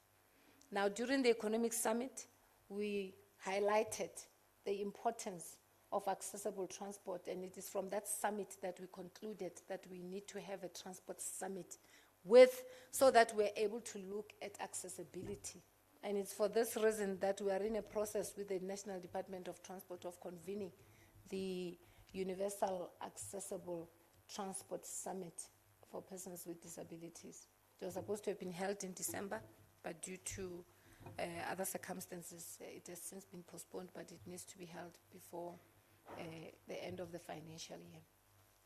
Yeah, so that's where we're at. It's one of the interventions, because we realize that trying to address accessible transport from a road transport point of view will be one-sided, whereas we need to look at universal accessibility in terms of all the modes of transport. But as a build-up to that, in order to assess the environment, we then, with the Department of Transport National, convened a round table with all the modalities, the transport, the multimodal transport system, where we were able to present the status of persons with disabilities in terms of accessing opportunities and so forth. And yes, and that's when we started to develop and to get them to look at their legislation and their policy environment for possible amendment and review. So I'm not surprised that they're talking about review of their policies, because they realized that their policies were not necessarily responsive for disability inclusion. So there are gaps that we had identified in there, including some of the legislation that they have that might require amendments. We sit in the Universal Design and Access Committee of the Department of Transport, where transport, in terms of road transport, convenes metros, municipalities, and so forth. And there we're able to advise, but we've also ensured that each and every department establishes a disability forum. Some departments haven't, and that's an area when we talk about institutional mechanisms that we're strengthening. But the National Department of Transport has always had a disability forum. And in that forum, there are also experts who are experts on universal design and access that sit with the Department of Transport to advise on design matters and so forth in relation to the different modes of transport. And we are part of that particular engagement. Now, the Department of Transport is also part of the machinery. They do come and report. It's part of the validation system that we have through our monitoring and evaluation that promotes good governance as part of our mandate. Yeah. So those are the institutional mechanisms that we currently have. I indicated the issues of the framework as I was going through the presentations. But yeah, we can safely say that, of course, we agree with the inquiry, because there's indeed prima facie systematic violation that must be taken into consideration, such as barrier-free access to transport as a remedy, safety and security of persons with disabilities at the service points of accessing modes of transport, and amendments of all acts regulating transport. About a year ago, Tshwane did a assimilation exercise with the, what's the one for Tshwane? Is it Arye? Which one? Is it Arye? Okay, I think the others were Avaya, so you get confused. So they did an assimilation exercise, and they brought in organizations of persons with disabilities, and indeed, what we are saying here and what the organizations are bringing forth is a fact. But we must recognize that it's part of an entire value chain. You can't address transport separately from addressing access to roads infrastructure, because the question is, the child with a disability, when they move from their house on a wheelchair to a taxi, by the time the taxi stopped, the wheelchair had arrived at that particular point where the taxi is going to stop. So, and also with this public transport and delivery of it, the reason why we took a holistic approach is because also the providers of transport has got to be sensitized around disabilities, and not just physical disabilities, but also non-visible disabilities. And they can only respond accordingly when they're aware and they know, and also the policies require them to do that, because we know that policy mandates people to implement accordingly. So Yeah, from our observations at that level is that presentations which are made to us through our coordinating forums have proven that the cities in Gauteng do not really meet the legislative prescription and policy directives of the white paper, and that inaccessible transport limit persons with disability from accessing social protection services, health, education, places of employment, entertainment, interaction with their families. So we also want to give due regard to the issue of enforcement, the enforcement mechanism to compel all modes of transport industry to comply with laws, regulations, policy directives on accessible transport. And this is so, the reason why we're looking at again at the policy environment of the various departments is because we are still working on a disability legislation for the country. Processes are underway through the South African Law Reform Commission for us to get to a point where we have a disability bill that will talk to all aspects in terms of the laws, so that we do not go from one legislation to the other, but there's a general approach on how we need to ensure our laws respond accordingly. Yeah, so from the Department of Women, Youth and Persons with Disabilities, we declare that our cooperation with the South African Human Rights Commission investigation as an interested party, because this is a matter of public interest law, and upholding the rights of persons with disabilities is central to our mandate. Thank you.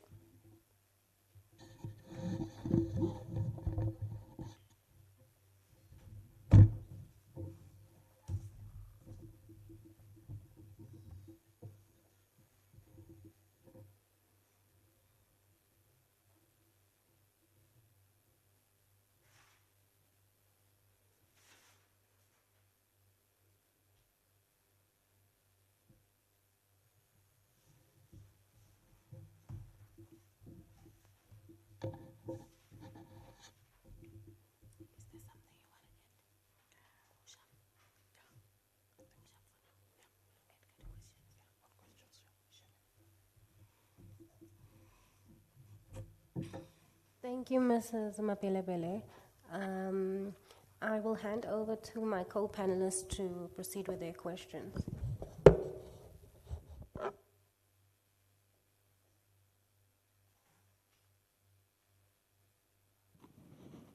Okay, thank you so much for your presentation. My question is about how the department can enforce in respect to the other national departments that it works with. So yesterday we had the Department of Transport here, and as a panel we asked them why it is that we do not have provisions that ensure that there aren't any buses or trains that are procured that are not universally designed or universally accessible. They informed us that there are some here and there, but they lack the ability to ensure that all procurements, all provincial departments follow those laws and regulations and so on. So from the perspective of your department, what powers or enforcement mechanisms do you have to ensure that this universal design becomes a culture that is part of the procurement process and public transport in general? Thank you.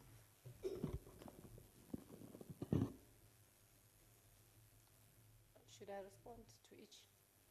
Okay. Should I go ahead? Yes, all right. Benny will come in where he wants to add. Our enforcement is limited, very limited. Hence, I indicated that we are now moving to what we believe will assist us to enforce disability inclusion generally and broadly through the disability bill. And that's a process that we're on. We working with the South African Law Reform Commission. The process has been underway. We've already consulted widely with the sector and everyone on the issue paper. They finalized the discussion paper, which is due for consultation. We serve on the panel of experts that has been appointed by the Minister of Justice that advises also the South African Law Reform Commission in terms of these processes and everything pertaining to that development of the legislation. It's a gap we have. Hence, we had to, through the white paper and the UNCRPD, come up creatively with ways to ensure that we are able to hold government and private sector accountable. And hence the development of the frameworks, which we gazetted as mandatory. So that's why I'm saying it's limited. It's mandatory, but it still takes us back to the very same departments to say to them, you need to, and constantly. Whereas there isn't something, but working with the Chapter 9 institutions also helps us, because the South African Human Rights Commission, as an example, is able, through such inquiries, to assist in enforcement of, it's actually our wing of enforcement, if I may say so for lack of a better word. We have done that with other projects around inclusive education in the Northwest and so forth, But also to say that the reason why we saw it opportune and proper for us to go into the policy and legislative environment of these governing institutions is because, whether we like it or not, policy drives implementation. If I'm appointed in a position, the first thing I get is a policy document. If the policy document is silent about how I must deliver for persons with disabilities, it talks about citizenry generally. At the end of the day, my implementation is going to be broad like that. It will not be specific. You get what I'm saying? So hence, we now also go to an extent of ensuring that these institutions look at their policies, and where they require review, they do that. We do that because we're supported by statistics. The disaggregation of data has helped us to lift up the areas and the issues. And it's because data has not been disaggregated to the levels which we require it to be disaggregated that we have seen that gap even in the policy environment. Yeah, so enforcement is very, very limited. In actual fact, in 22-23, I remember when we were developing our APP, the department was debating that we need to be regulatory. And by law, we can't be regulatory because we are not established to regulate, So we couldn't regulate. That's not the mandate. Even the proclamation doesn't say we should regulate. So we had to change from regulating to that. But we have got that responsibility being in the office of, in the presidency, because there's a coordination aspect there. And we're able to hold institutions accountable through cabinet. That is why we're processing a lot of our submissions and reports through cabinet. And we're not taking any government departments by department. Part of the processes of our validation of our monitoring system that we have is to actually ensure the departments validate their reports in a forum with civil society organizations in terms of how they are progressing in implementing accessible, for example, accessible transport or accessibility or disability inclusion in line with the white paper. Yeah, okay, thanks. Thanks, Jay. If I may just come in, we've had to be very creative because we are limited in terms of because we know that statutory council, we are existing through a proclamation of the president. So what we had to do was to use a number of methods. So the first one is to make recommendations on constitutional reviews and amendments. You would have seen, Chair, that through our influence, we pushed sign language to become the 12th official language through amendment of Section 6 of the Constitution. So we had to be extremely creative to do that. Secondly, we use case law. I'll give you a simple example. We took the case law of Valley Bosch versus the SAPS from the Eastern Cape High Court. So it was a provincial matter, but we said all national departments must now implement this according to that particular decision. So we use the stare decisis principle, a rule, to approach our work because we know that our powers are limited. So, and what we then do also is that we've got monitoring and evaluation mechanisms that we use through the Department of Planning, Monitoring and Evaluation, the DPME. And what we do, we sit with them from time to time, look at the reviews that they do. We become part of those reviews. And the departments report to Cabinet on an annual basis through the process of giving reports of implementation of the white paper on the rights of persons with disabilities. So as I'm saying to you, we had to be extremely creative to ensure that the departments start to comply. Well, obviously, the performance agreements of the DGs have a section that deals with disability. So that's one of the aspects that are really at least cushioning us. But as my esteemed colleague has said, we are an interested party in this matter. And if you look at Section 231 of the Constitution, obviously talks about ratification and putting into enforcement the processes of international protocols and instruments and conventions and so forth. And that's what we are doing. We push a lot of ratifications. We've done 2, but others as well. Your Marrakesh Treaty and your CEDAW processes, your Convention on the Rights of the Child. We deal with those types of, monitoring of such ratifications that, because South Africa has ratified, what are the domestication processes? So we do it through domestication. So as you can see, Chair, I've given you almost 4 or 5 steps, actually 5 steps, where we had to be literally creative with my esteemed colleague here. To say, but these people, if they don't comply, let's do it this way.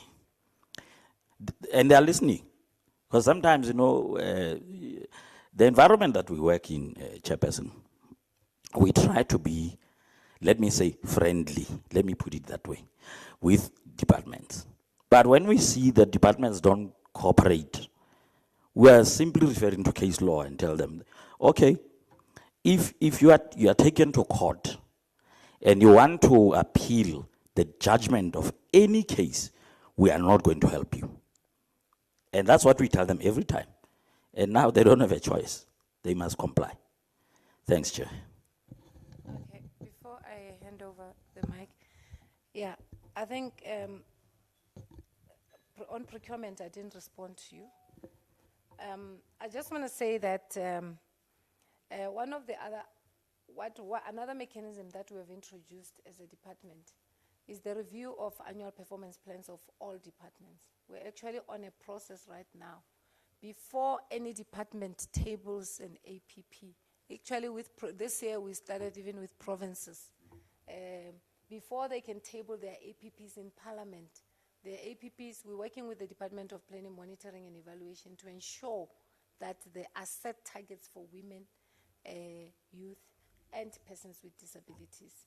That's the level now we're trying to assess implementation within their annual performance plans, because that talks to their programs and implementation.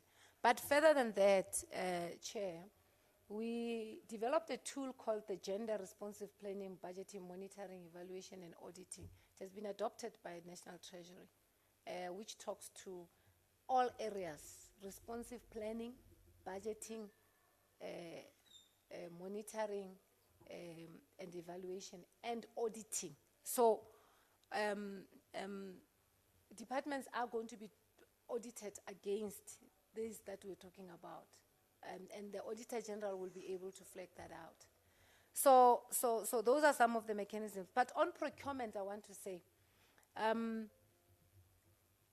the level at which we're able to, through different forums that we have established, influence certain decisions.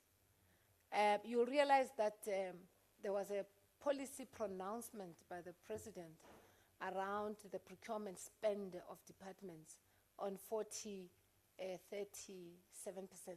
for persons with disabilities. Now, what subsequently that led to was the review, I'm sure you are aware of it, the famous review of the Preferential Procurement Act. And departments were then expected to develop policies which would then ensure that 37% is included in their procurement, thus holding them accountable to the procurement for and from persons with disabilities. So it's an area we're monitoring. The department, we have developed quite a number of instruments to monitor these departments, and they report to us through our Women Economic Empowerment branch in terms of how they are doing in that regard since the announcement, and they meet on a quarterly basis in that regard. The other aspect I wanted to indicate that we used to get a lot, because when you talk about procurement, you're talking money. We used to get a lot of concerns from duty bearers outlining, and which is one of the factors that continues to perpetuate barriers to limiting persons with disabilities. People would raise the issue of a budget and a cost. So we as a department embarked on a research, we call it the cost of disability research, on various aspects, including even internally on provision of reasonable accommodation, to prove that provision for persons with disabilities cannot be limited to a cost issue. Because when people don't want to implement, they say they don't have a budget. It's expensive to roll out this. It's expensive to buy assistive devices for employees with disabilities, and yet they are expected to be employees first and then employees with disabilities. Because the only matter that differentiates an employee with a disability from other employees is the fact that you need to equitably equip them with the necessary tools of trade for them to do their work, like all other employees. So what I'm trying to say is that we then published that report, that research report, and we showed them, and we even tabled it in cabinet to prove that cost cannot be a reason and an excuse. So there are many things that we could share, that we could allude to, but let me limit this to just this, yeah. My follow-up question, just a quick follow-up.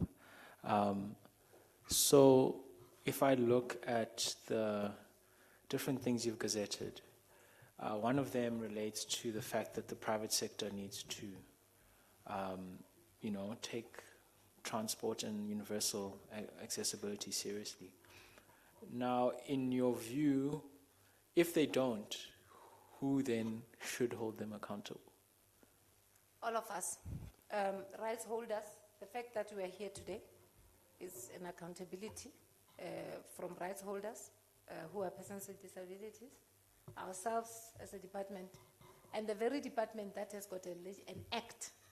An act does not apply to government only, it applies to all duty bearers. So when you have a legislation that says all of us must, surely that legislation has got an enforcement mechanism and says failure to not, these are the consequences.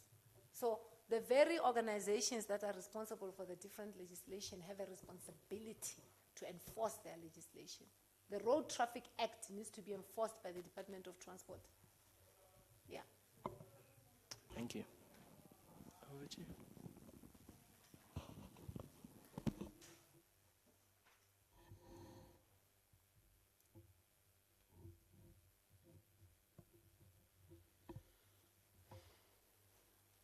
Thank you so much for the presentation. When it comes to, I think you've highlighted the mandate that you have as well. In the presentation, you did state that we have the rapid bus transport system that has met a particular level of accessibility, and it is worsened by the lack of basic infrastructure to kind of collaborate on ensuring that there is universal access. I'd like to find out from you, what kind of recommendations would you provide in this instance, seeing that there is already an old infrastructure that is in place, and then a universal access design is a new concept that has come in? How would you bridge the gap to ensure that the infrastructure and the universal access is able to work hand in hand? And in this regard, as you are the department, when it comes to having these departments in place, you have, of course, the Department of Transport, and then the roads and infrastructure as well. What would you recommend could be done to ensure that there is that correlation between the two? Okay. Thank you. Let me start with the issue of roads. In most, let me say, institutional arrangements, at the level of the Department of Transport nationally, you have Department of Transport that also has roads as a component. So it's within. So at a provincial level, you also have in other provinces.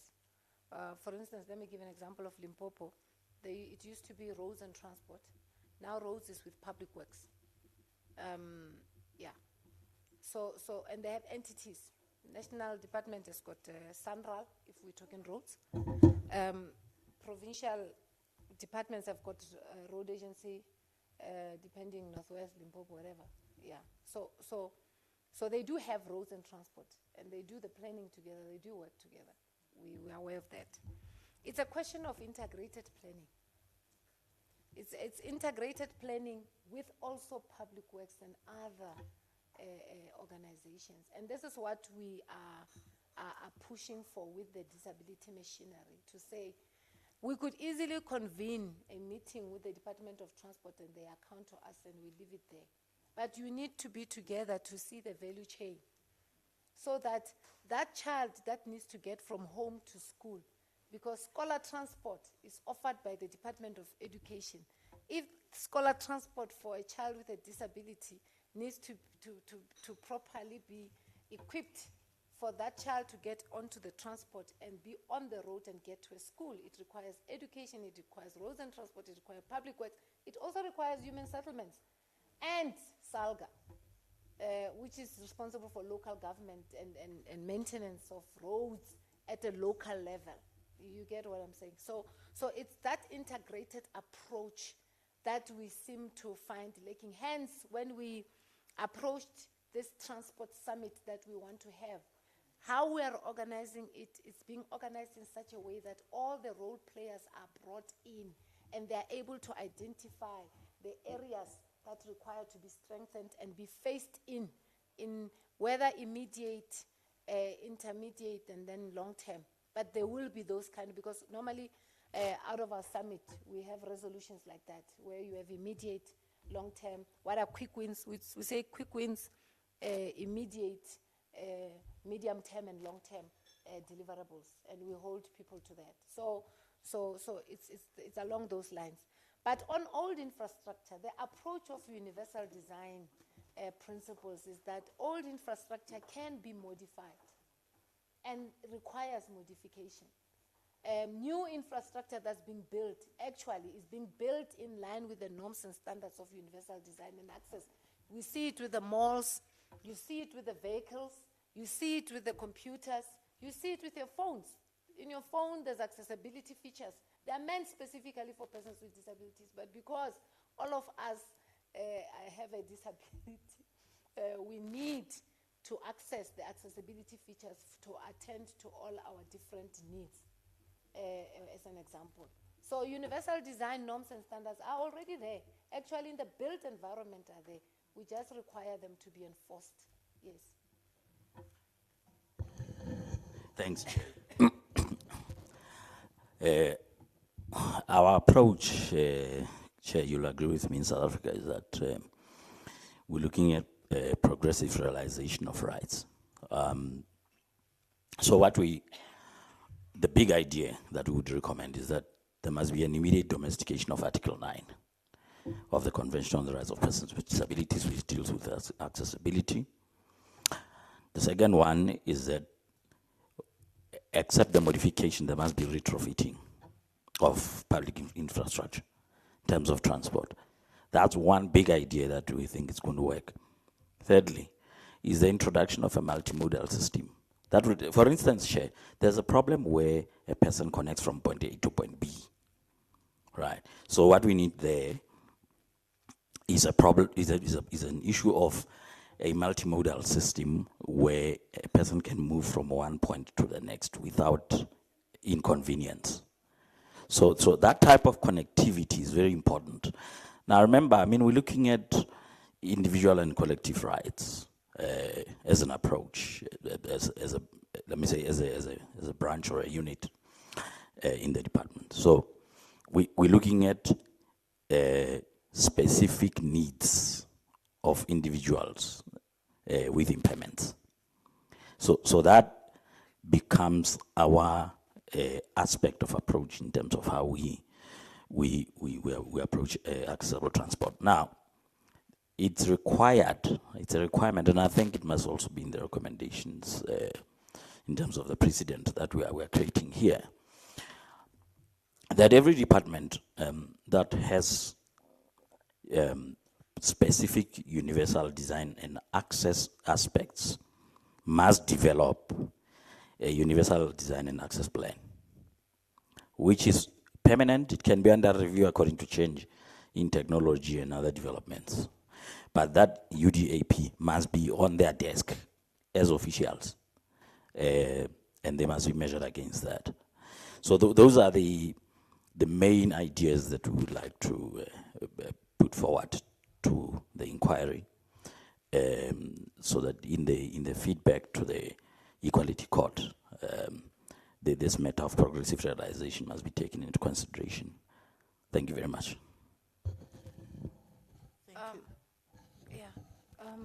And just to add on to what Mr. Padime just said, you know, in order for us to strengthen the interventions we're talking about, we actually, through the National School of Government, came up with a capacity building program on disability inclusion, where all public servants can go, regardless of level. It's not meant for disability focal persons. It's meant for, if you're a CFO, you can go and learn about financing for provision of services for persons with disabilities and all that. So we have that program that is on. The training with the NSG, but also working with the Department of Public Service and Administration.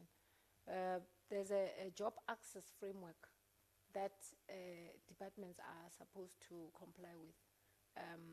We're not doing so well because of the old infrastructure, but we have managed to take through other departments in terms of how to meet those standards that Benny is talking to on modification and retrofitting.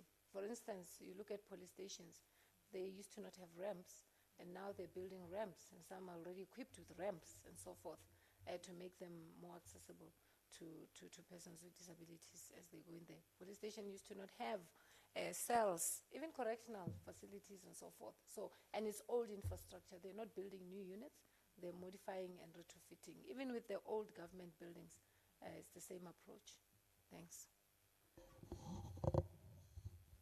Thank you for that.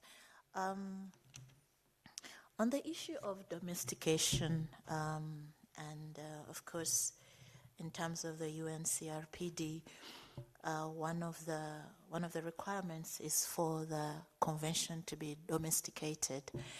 And seeing that we already have the Equality Act, and of course not literally putting in the details of what the disability rights activists or the population or persons with disability would like to have. Do you think that having had the discussion paper ready and, with the Law Reform Commission, and also looking into the issues of maybe a duplication of a legislation where you have the Equality Court is dealing with issues to do with equality, what do you think that is a duplication? Is there a need for us to have a singular disability act that will look into issues? And if so, would you as a department be pioneering this to ensure that certain issues regarding enforcement, the mandatory obligations that you'd like the different departments and maybe service providers to have, would that be an enforceable arm when you have that Disability Act in place, enacted and all? Yeah. We think, we're of the view that it's important that we have a Disability Act as an overarching act that will ensure disability inclusion in all the many, many acts that we have in the country. We have many legislations. So if we were now to begin, because we did a legislative, a sort of a legislative audit, and we looked at almost most acts are very silent on disability. And therefore, if we were to go to each and every act, it's going to take time, given even the process of amending a legislation. So if we have a Disability Act that then says all acts should ensure disability inclusion, you know, so that will assist us to an extent to ensure that every act responds accordingly, and it becomes the duty of the owner of the act, the custodian of the act, to ensure that it's inclusive. We believe that responding to the domestication element, that the Equality Court as a partner, we're grateful to have them. There are cases that we sit in the Equality Court about. I can give an example. We're in the Equality Court with persons with albinism currently in KZN in Kanyakude, due to issues that arose that side, you know. So the matter is sitting before the Equality Court, and we are appearing with persons with albinism in that matter. And it's that domestication that has helped us to get there. So, for instance, I just want to be able to summarize it properly. In our domestication, on an annual basis, we report to the UN through the Conference of State Parties. Civil society organizations are able to provide their schedule report. We also provide a report from government. And concluding observations are made by the United Nations, and then they have referred to us to respond. It's the same as when issues, for instance, that have to do with persons with albinism, as it has happened, were referred to the UN. An independent expert was sent to the country to come and investigate. And we then become the organization that is able to ensure that the areas that have been highlighted against, for instance, persons with albinism are attended to by the various institutions that need to do that. So we meet with the sector of persons with albinism, developed an action plan to ensure we domesticate the observations and the investigation report, and which is in line with the UNCRPD, in line with the white paper, which is our domesticating instrument. And and we take it from there. And when justice has to report on violations of persons with albinism, we then also are able to report alongside and on what we are doing. And the civil society organizations are able to report in that regard. Yeah. Okay, thanks, Chair. Under general law of application, our approach is fairly straightforward.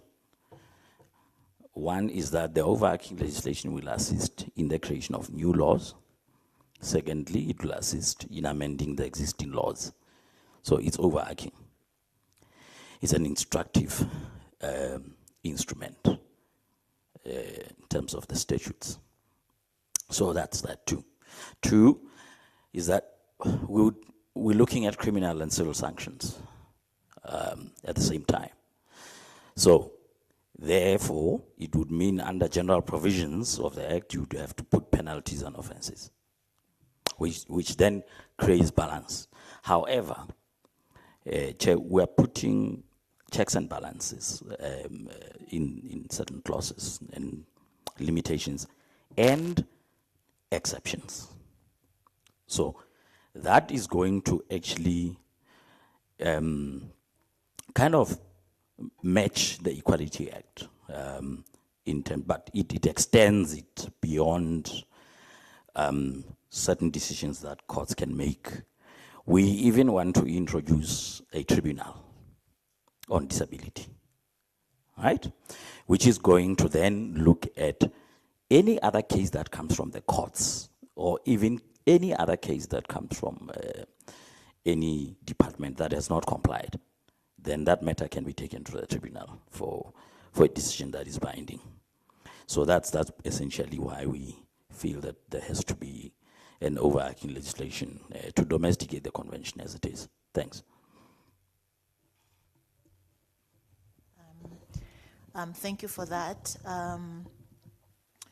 I like the fact that you'd be extending on the Equality Court. I would just like to, just a follow-up question on the criminal sanctions that you'd like to have in this act. I just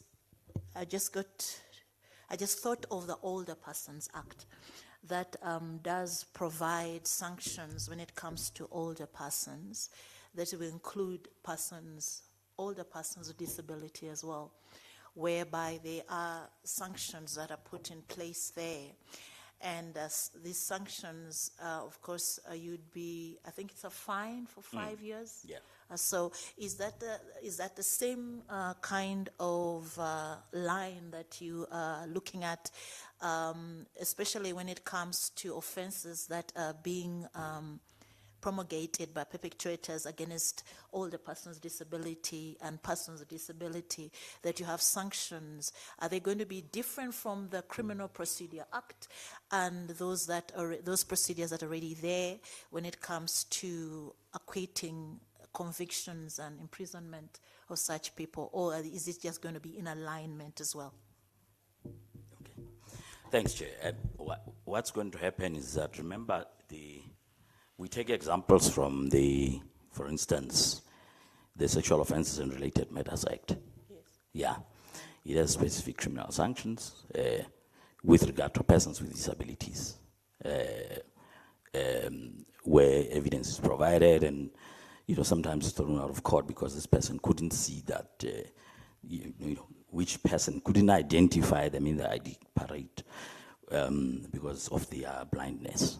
So they couldn't, identify the perpetrator. So the Sexual Offences and Related Matters Act covers for that. So it's an example that I'm putting. So it would go also into the Act itself. But then what has to happen, we're looking at the question of institutionalization of persons with disabilities. Where you have persons with disabilities living in institutions, there's forms of abuse that take place. Yeah. So those would be declared as criminal offences. So, it wouldn't be treated as common assault, for instance. I'm just giving you a vague example. It would be taken more seriously, just like obviously rape is being treated in our courts with regard to persons with mental and intellectual disabilities. So that's basically the approach that we're going to take. Thanks. And just to add on that one, in actual fact, other organizations are already progressively amending their acts accordingly. The Department of Justice amended 3 of their legislation specific on domestic violence against persons with disabilities, where, for instance, just an assault, contrary to an assault of ordinary persons. The fines and the penalties are different. In actual fact, a rape of a person with a disability is immediately life sentence. There's no minimal or whatever. So already, various organizations are already responding in amending their own acts and making them specific for persons with disabilities. Yeah. No, thank you for that. That is quite informative. I want to just move to that universal access.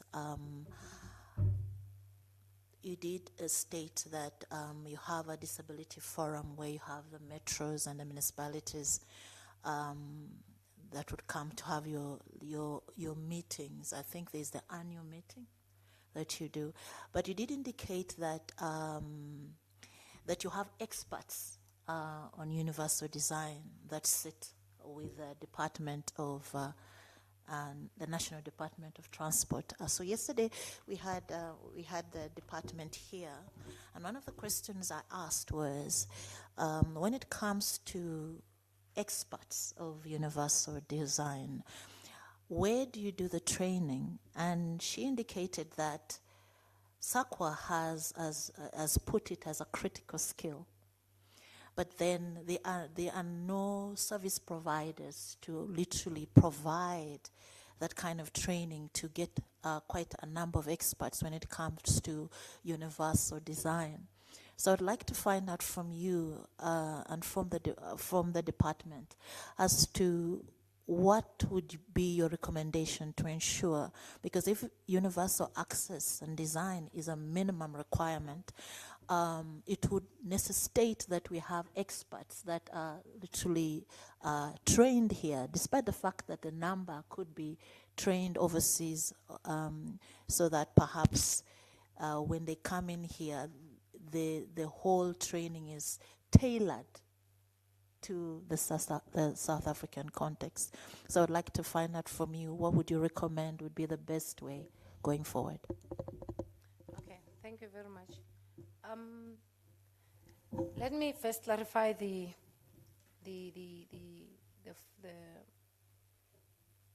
issue of the Disability Forum.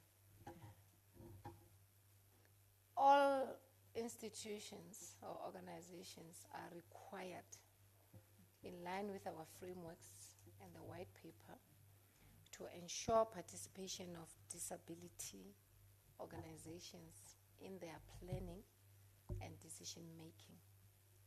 That translates to that every government department, in line with their intergovernmental relations and stakeholder engagement strategy or plan, they will have a disability forum made up of organizations of and for persons with disabilities.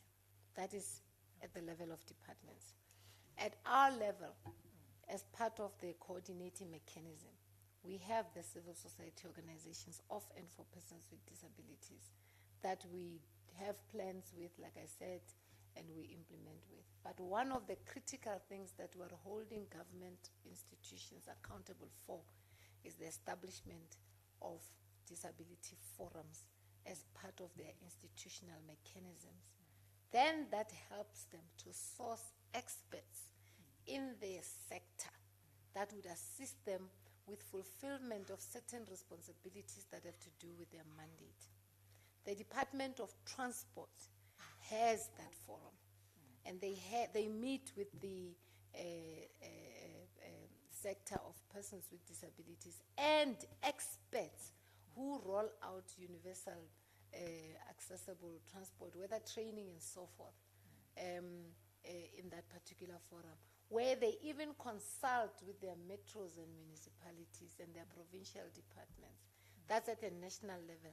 I'm not quite certain of the arrangement in Gauteng at the Department of Transport, but that is a requirement. And that is even our recommendation. And that is where we start, actually, when we go to each and every department, because we also have a responsibility to capacitate organizations on these frameworks, which we have done. We came to each and every province, sat with their machineries. I think we were here, was it Patonian, where we did it through the Office of the Premier with the departments here in Gauteng and so forth. So that's how we coordinate that. But the recommendation is that they have to have, you see, for instance, social development has got to have, they will have a forum of organizations that deal with social aspects in line with their mandate. The same with human settlements. It will have a disability forum that has got experts that deal with issues of human settlements, of housing and so forth. And in there, they're able to have experts who will be able to advise them according to the different disabilities, but also advise them in terms of where to source what information with regard to universal accessibility and designs. And they are there in this country, these organizations. There's organizations that are assisting hotels. It's an organization here in South Africa that is assisting hotels in order to meet the universal design aspects and make their establishments accessible to persons with disabilities in terms of the built environment. And we work with the Council of the Built Environment. That is where we know that these experts are there. And most of these experts are organizations and persons with disabilities who specialize in that area.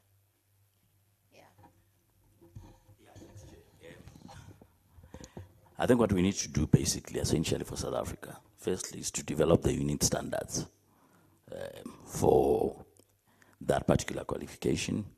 It's a matter that we are busy dealing with through the Council on Higher Education. Now, remember the NQF Amendment Act requires specific NQF levels now. So we need to make sure that the unit standards meet those requirements. But secondly, we have to revive the standards generating bodies to develop experts, who are specializing in this field.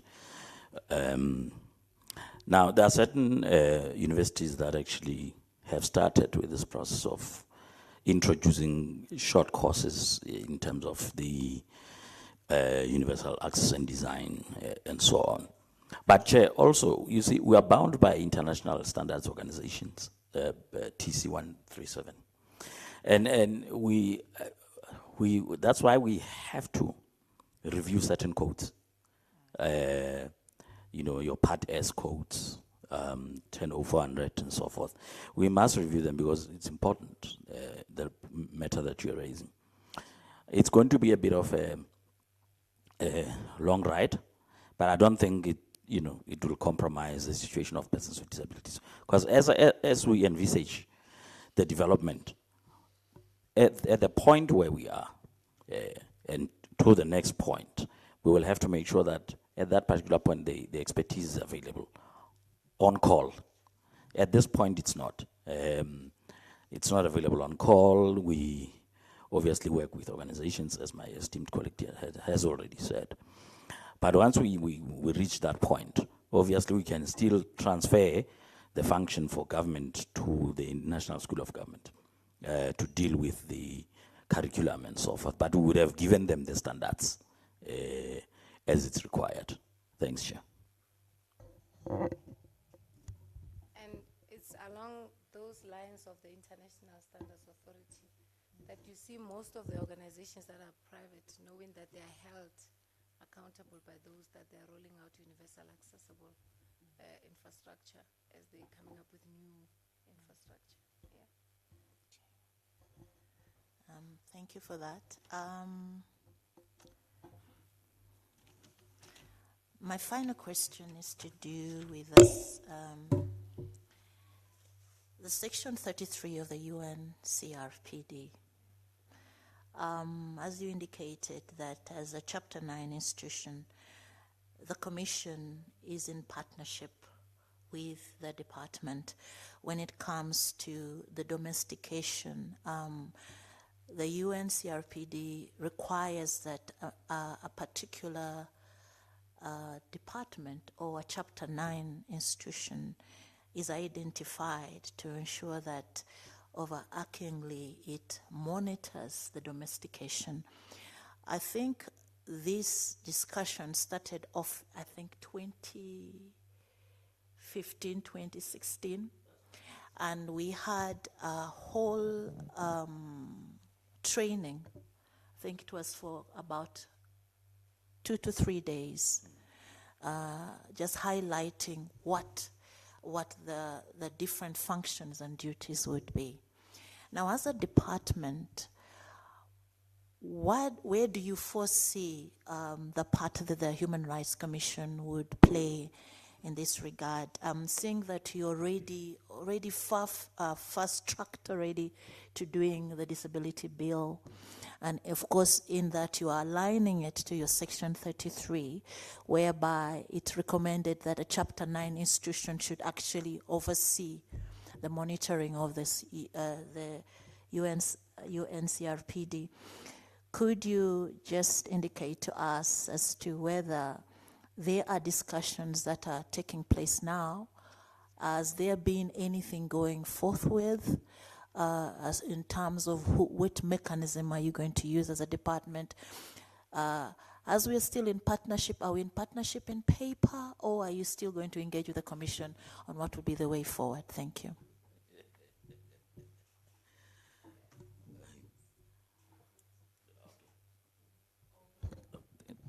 Thanks, Chair. Remember, in the Article 33 talks to an independent monitoring mechanism. You see, it doesn't just talk to a monitoring mechanism. So, in principle, it would be ideal, and I'm going to take you back to the Convention Against Torture. Yes. Just as the Human Rights Commission is the independent monitoring mechanism of the Convention Against Torture, the same expectation would actually result in the South African Human Rights Commission assisting in that regard. So I think what we need to do as partners, we would need to convene a meeting where we actually revive these discussions, because I know from 2015 I was part of those discussions, right up to 2020, thereabout. Yes, so perhaps it's something that we really need to revive through the CEO or the chairperson to see whether, Advocate Majola, whether we could sit and then revive that process. Because you see, at a certain point, remember the Act is going to have a monitoring chapter. Yes. Yes, that talks to monitoring.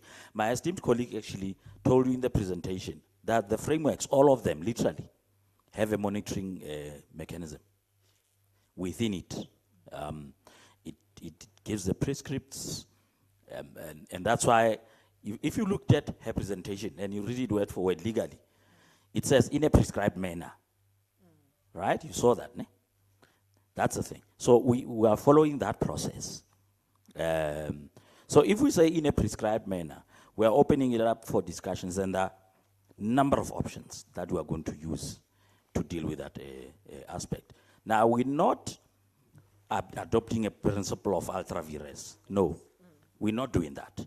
We're simply saying, within the existing mechanisms, let's take the Human Rights Commission, just as it happened with the Convention Against Torture in reference to Section 231 of the Constitution, follow the same scope and principle under general law of application.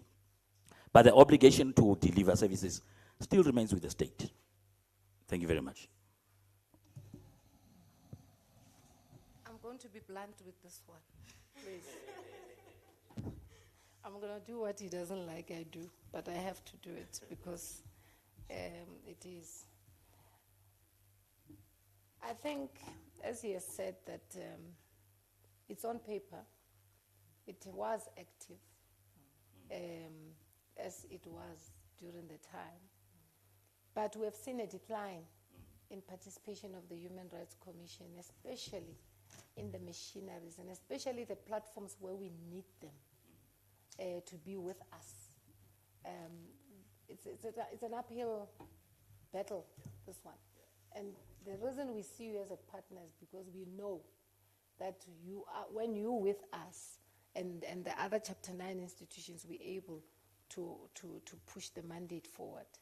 So the South African Human Rights Commission has not been featuring in our machinery. In actual fact, I raised it in the previous machinery, and subsequent to that, I ensured that we write a letter through our ministry to the Human Rights Commission, raising our concerns on the non-participation. And especially because we had reduced, we thought people are tired, reporting fatigue and all that. We tried to streamline and align the reporting mechanisms so that we're able to integrate all of that, but also the meetings and all of that, because we understand that the work that the organization has is vast. But also mindful of all of that is that there's a bit of an absence. And with Commissioner Malachi, as the former commissioner, before retirement, used to sit in our machinery. He actually came post-retirement after I raised an issue of the Human Rights Commission not appearing. And then he came and he participated, and he was able to make serious inputs that departments then had to take forward. And that prompted us to then to formalize, to say, since the representative is retiring, can we have someone? Yeah, we quickly and slowly running out of airtime with some organizations. Very soon we'll be quoting all these things. Like he was saying, we're patient, but we're running out of airtime. Yeah.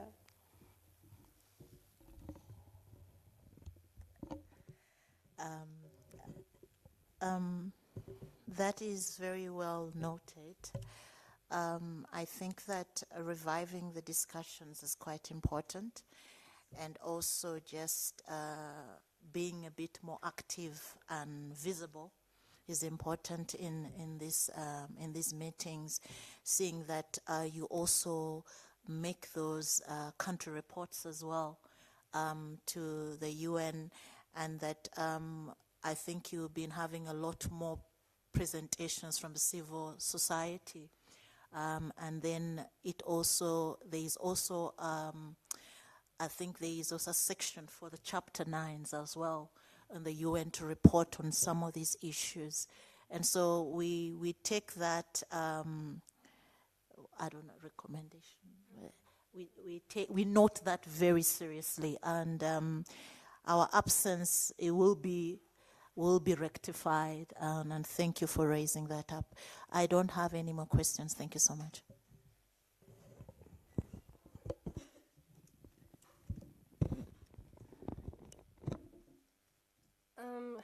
Thank you, Mrs. Mapele-Pele and Mr. Padimi. I had quite a number of questions, but I'm so glad my co-panelists have covered quite a few of them.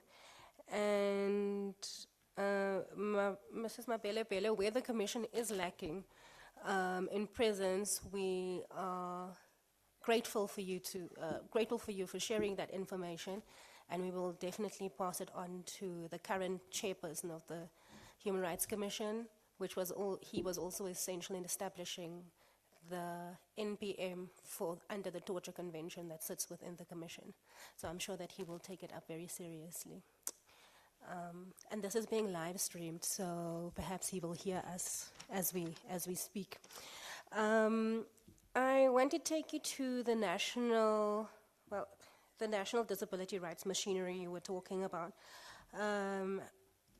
And I think I'm going to pose my questions. I'm going to pose a couple of questions in order for you to respond to them. What more can be done with that machinery, that mechanism, and how can it be expanded? And then with each department having a disability forum that you discussed with my colleague,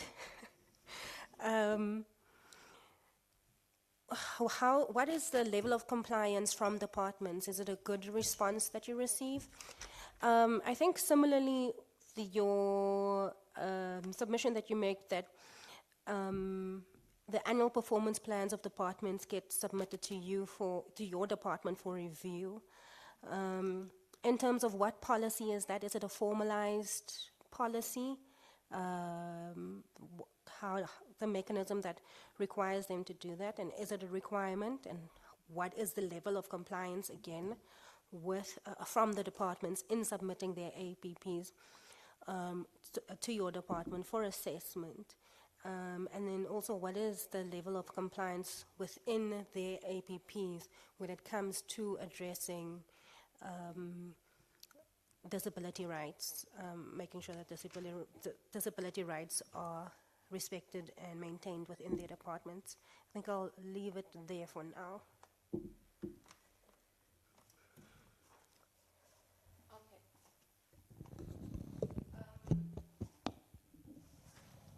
Further than just the National Disability Rights Missionary being a planning forum and monitoring and whatever that we're doing in that forum, we also receive mandates. Hence, I was saying that it's a platform where the disability agenda for that particular year is discussed and is decided on in terms of what we're going to do outside the normal responsibilities that we have, and that sets that agenda for the organizations that are there. Your departments will be there, and they will know exactly what to focus on for a particular year. There's further mandates that we get from the NDRM. How it's structured is in such a way that on the first day, we would have the civil society organizations meeting, setting their agenda for the year, agreeing on certain principles and whatever that programs that they would want to see featuring in that year. And then the same with government. And on the second day, both government and civil society meet in a plenary, and the matters are discussed and a plan is agreed to for the year. The level of compliance from the representation is that we saw a decline in the past 2 years in terms of participation of government departments in their machinery. And this was due to the fact that there were vacancies. Remember, persons who represent the departments in the machineries are actually disability focal persons. So when there's a vacancy, the vacancy was not filled. Two, also as mandates of organizations are growing, you find that disability is clubbed with other responsibilities. For instance, you find that the very same official that has been assigned disability has also been assigned gender, has also been assigned HIV/AIDS, has also been assigned GBV, and so forth. So that has really compromised a lot. But what we then since did, we had one-on-one engagements with departments and highlighted the importance of the departments giving us the right level of representation, also in terms of levels of representation in the machineries and in the validation workshops, in line with the white paper, because the white paper is very clear in terms of the level of representation. So that we've since seen nominations, formal nominations from the departments of representatives of their sections that need to, of individuals that are required to be in the National Disability Rights Machinery. The same with civil society organizations. The white paper is very clear who should be representative, and if not, how the delegations should work. So same approach. In terms of the APPs, the formalized approach is the one that we do through the Department of Planning, Monitoring and Evaluation. Remember that government has got what we call the medium-term strategic framework with clear priorities of government, and therefore there is a responsibility for these departments to meet the targets of the medium-term strategic framework, and therefore the Department of Planning, Monitoring and Evaluation, because it monitors these organizations, we're able to also pick up, because we also report on matters on disability, women and youth. We're able to then come into a partnership with us, because they are the ones that receive and coordinate the APPs, but we then had to come into that forum in partnership with the Department of Planning, Monitoring and Evaluation to ensure that the aspects of women, youth, and persons with disabilities are then attended to. Yeah. Benny? Okay, thank you.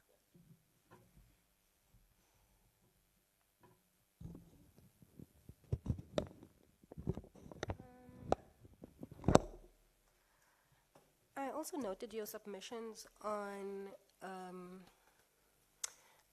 when it comes to disability rights in particular, that it's very difficult to extract, for example, as we are doing here, the transport aspect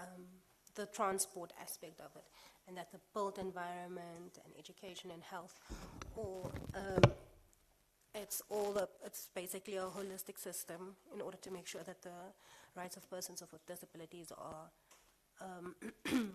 realized in their daily lives. So the issue of procurement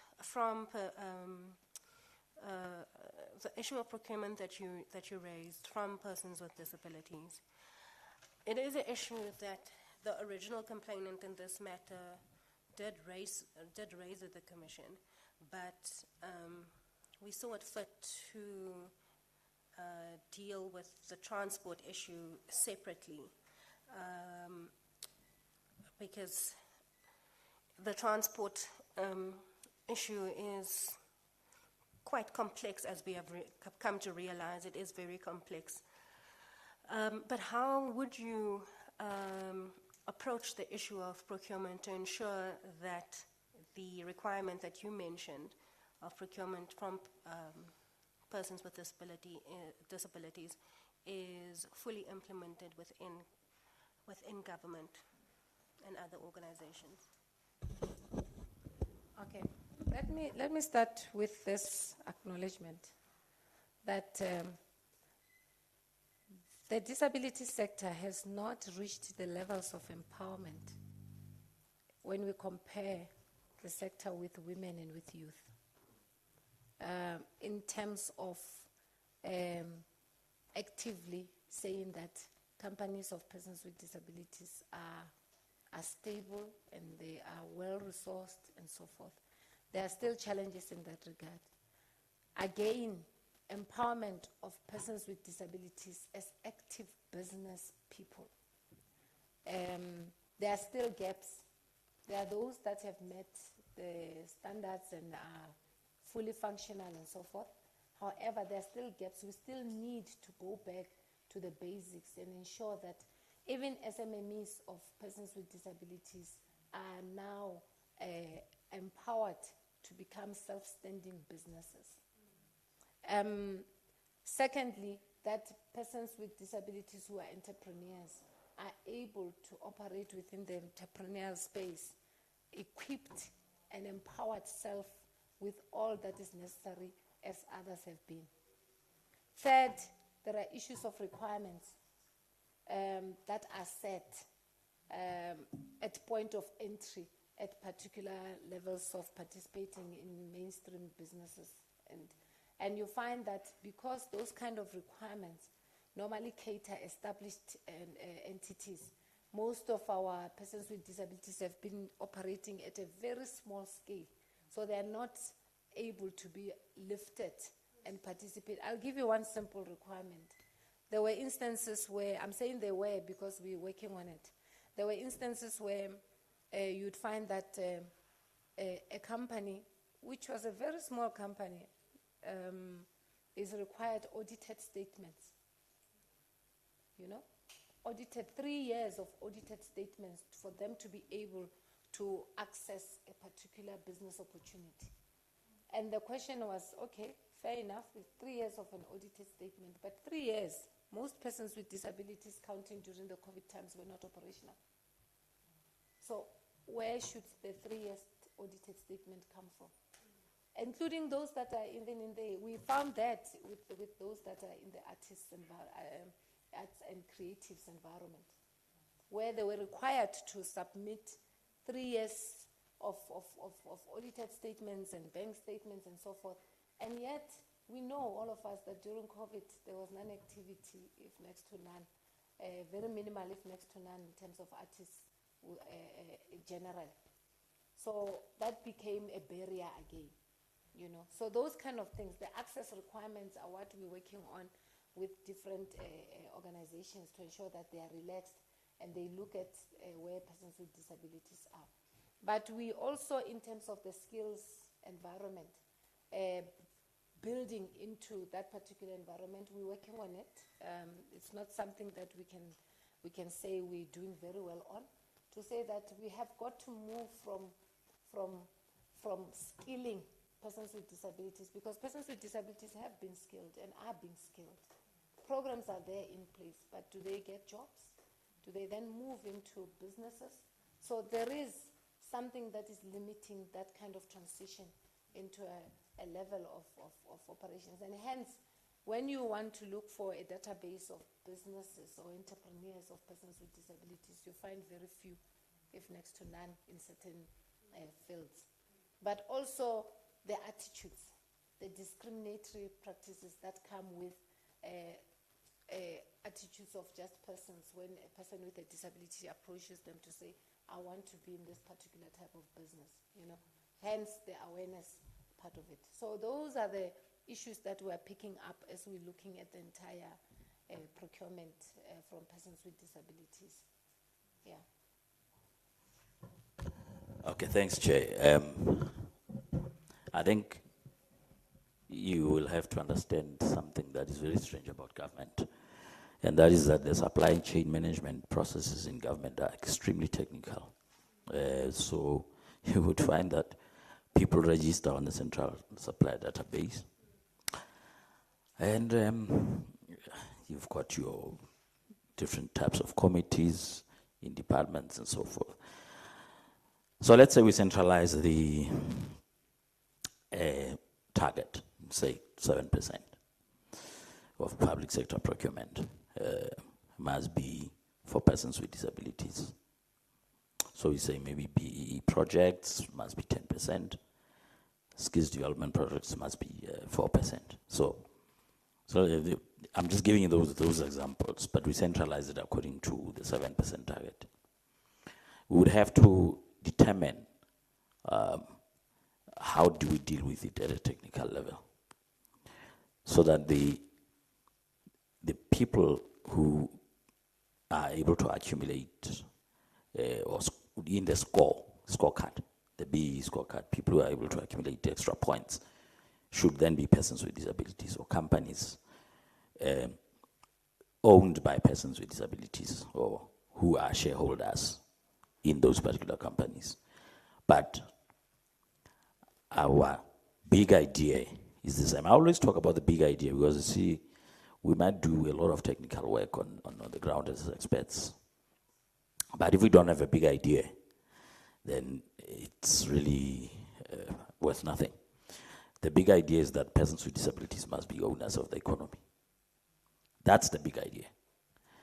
If we reach that point, if we want to see them participating in the mainstream economy of the country, contributing to the GDP of the country, if we reach that extent, then we would have done our work. Thank you very much.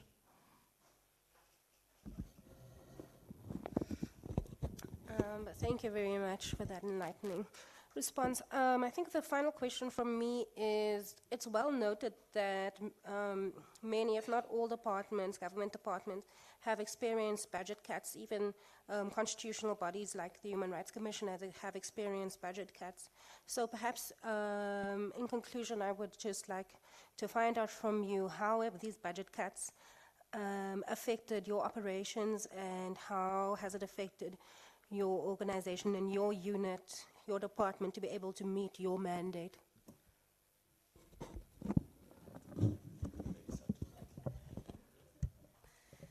Yeah, we have also experienced budget cuts as we are a department, and we have a vote and an allocation. We have experienced budget cuts. Perhaps maybe let me start by saying that the Department of Women, Youth and Persons with Disabilities has a very huge mandate, but its resourcing does not talk to the huge mandate that it has. We are a very small department.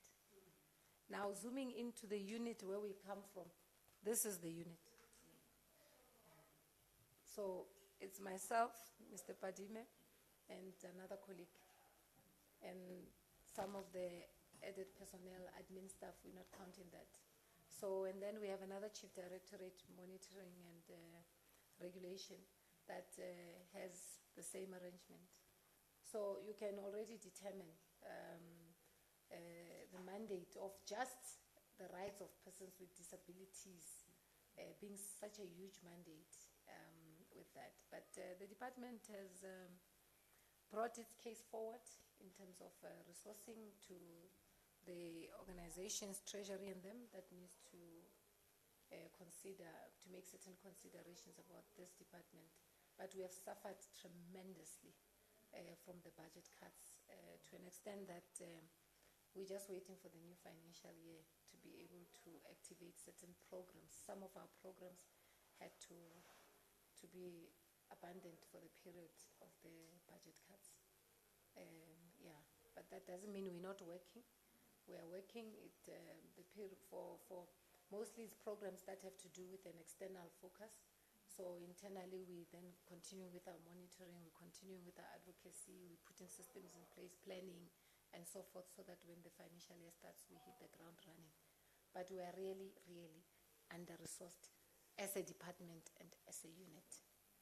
And one of the strengths that I must mention is that because we work so closely with the civil society organizations, and some of the organizations are funded by external donors, and because of the cooperation that we have with them, we're able to then collaborate and be able to meet each other halfway and be able to advance the programs that they have and that we also have. By the way, we have a standard that every program that we do, in line with this UNCRPD, because people tend to think that it's a standard we have set because we like. No. In line with the UNCRPD and the white paper, of ensuring that we deliberately strengthen the collaboration with civil society organizations, often for persons with disabilities. Yeah.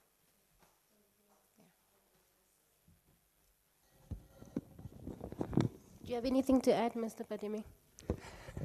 No, all I'm saying is let's wait for this afternoon.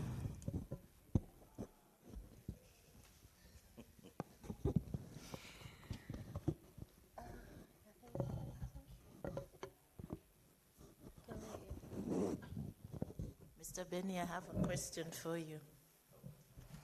I'm just curious. So regarding the disability bill that is coming forward, I'd like to find out from you, in terms of defining disability, what is the definition you're going to rely on? Is it going to be the social model or the medical model when we're looking at the bill itself? It's just my curiosity. Thank you so much. Okay. Right. In terms of the definition, we're looking at it from a statutory point of view. I was even saying to my esteemed colleague yesterday that the definition that you've written in the terms of reference is the exact one that we are going to use. Comes from the white paper on the rights of persons with disabilities. But we've mixed the elements. We took the elements, we mixed the elements, let me put it that way, of the convention. Remember, we're looking at disability as an evolving concept. Yeah, so obviously, we're looking at three aspects. We're looking at it as an evolving concept. We're looking at participation restriction. We're looking at limitations in terms of daily activities. Level of dependency would also take into consideration that aspect. We're trying to make it easy for the courts to make a determination. But at the end of the day, disability is by self-definition. Thanks, Chair. Thank you for that. Thank you. Thank you very much. If you have any concluding remarks, Now, the final shots. This is the parting shots. This is the time to make them. Are you fine? You covered? No, I think ours is just to appreciate the opportunity that has been given for the Department of Women, Youth and Persons with Disabilities to come and make this presentation, because I think it shed more light in terms of what our mandate is, which is most of the time, as I indicated before, misunderstood, but also that we're able to update in terms of where we at, in terms of meeting our mandate to ensure that the rights of persons with disabilities. And we hope that through this investigation, instead of organizations taking a defensive role, they could just take stock of the various aspects that require, as we also indicate in all our various documents and with theirs, of the areas that need to be strengthened. It's in all our interest to ensure that persons with disabilities are equitably and equally resourced for their independent living. And I just want to thank you for this opportunity. Thank you very much. Ben. Thanks, Chair. I think we are on the right track. There are just two things I want the Commission to promise us. That firstly, this report, the end, and that will justify the means. Thank you very much. Thank you for your valuable contributions. And I would also like to ask you to promise us one thing, that your summit, the presidential summit that the National Department of Transport also talked about yesterday, will be concluded before the end of March, so that we can also draw on that experience, because I know the Human Rights Commission has been invited and has attended some of the internal planning seminars and yeah, we would really appreciate it if that could be. Okay, good. Thank you once again to all the participants in this investigative inquiry, both this sitting and the first sitting held in November of 2023. Thank you to my co-panelists for their contribution. Thank you to all our support staff at the Human Rights Commission for making sure that logistical arrangements for today has gone smoothly. We appreciate and rely on your support. That concludes today's program.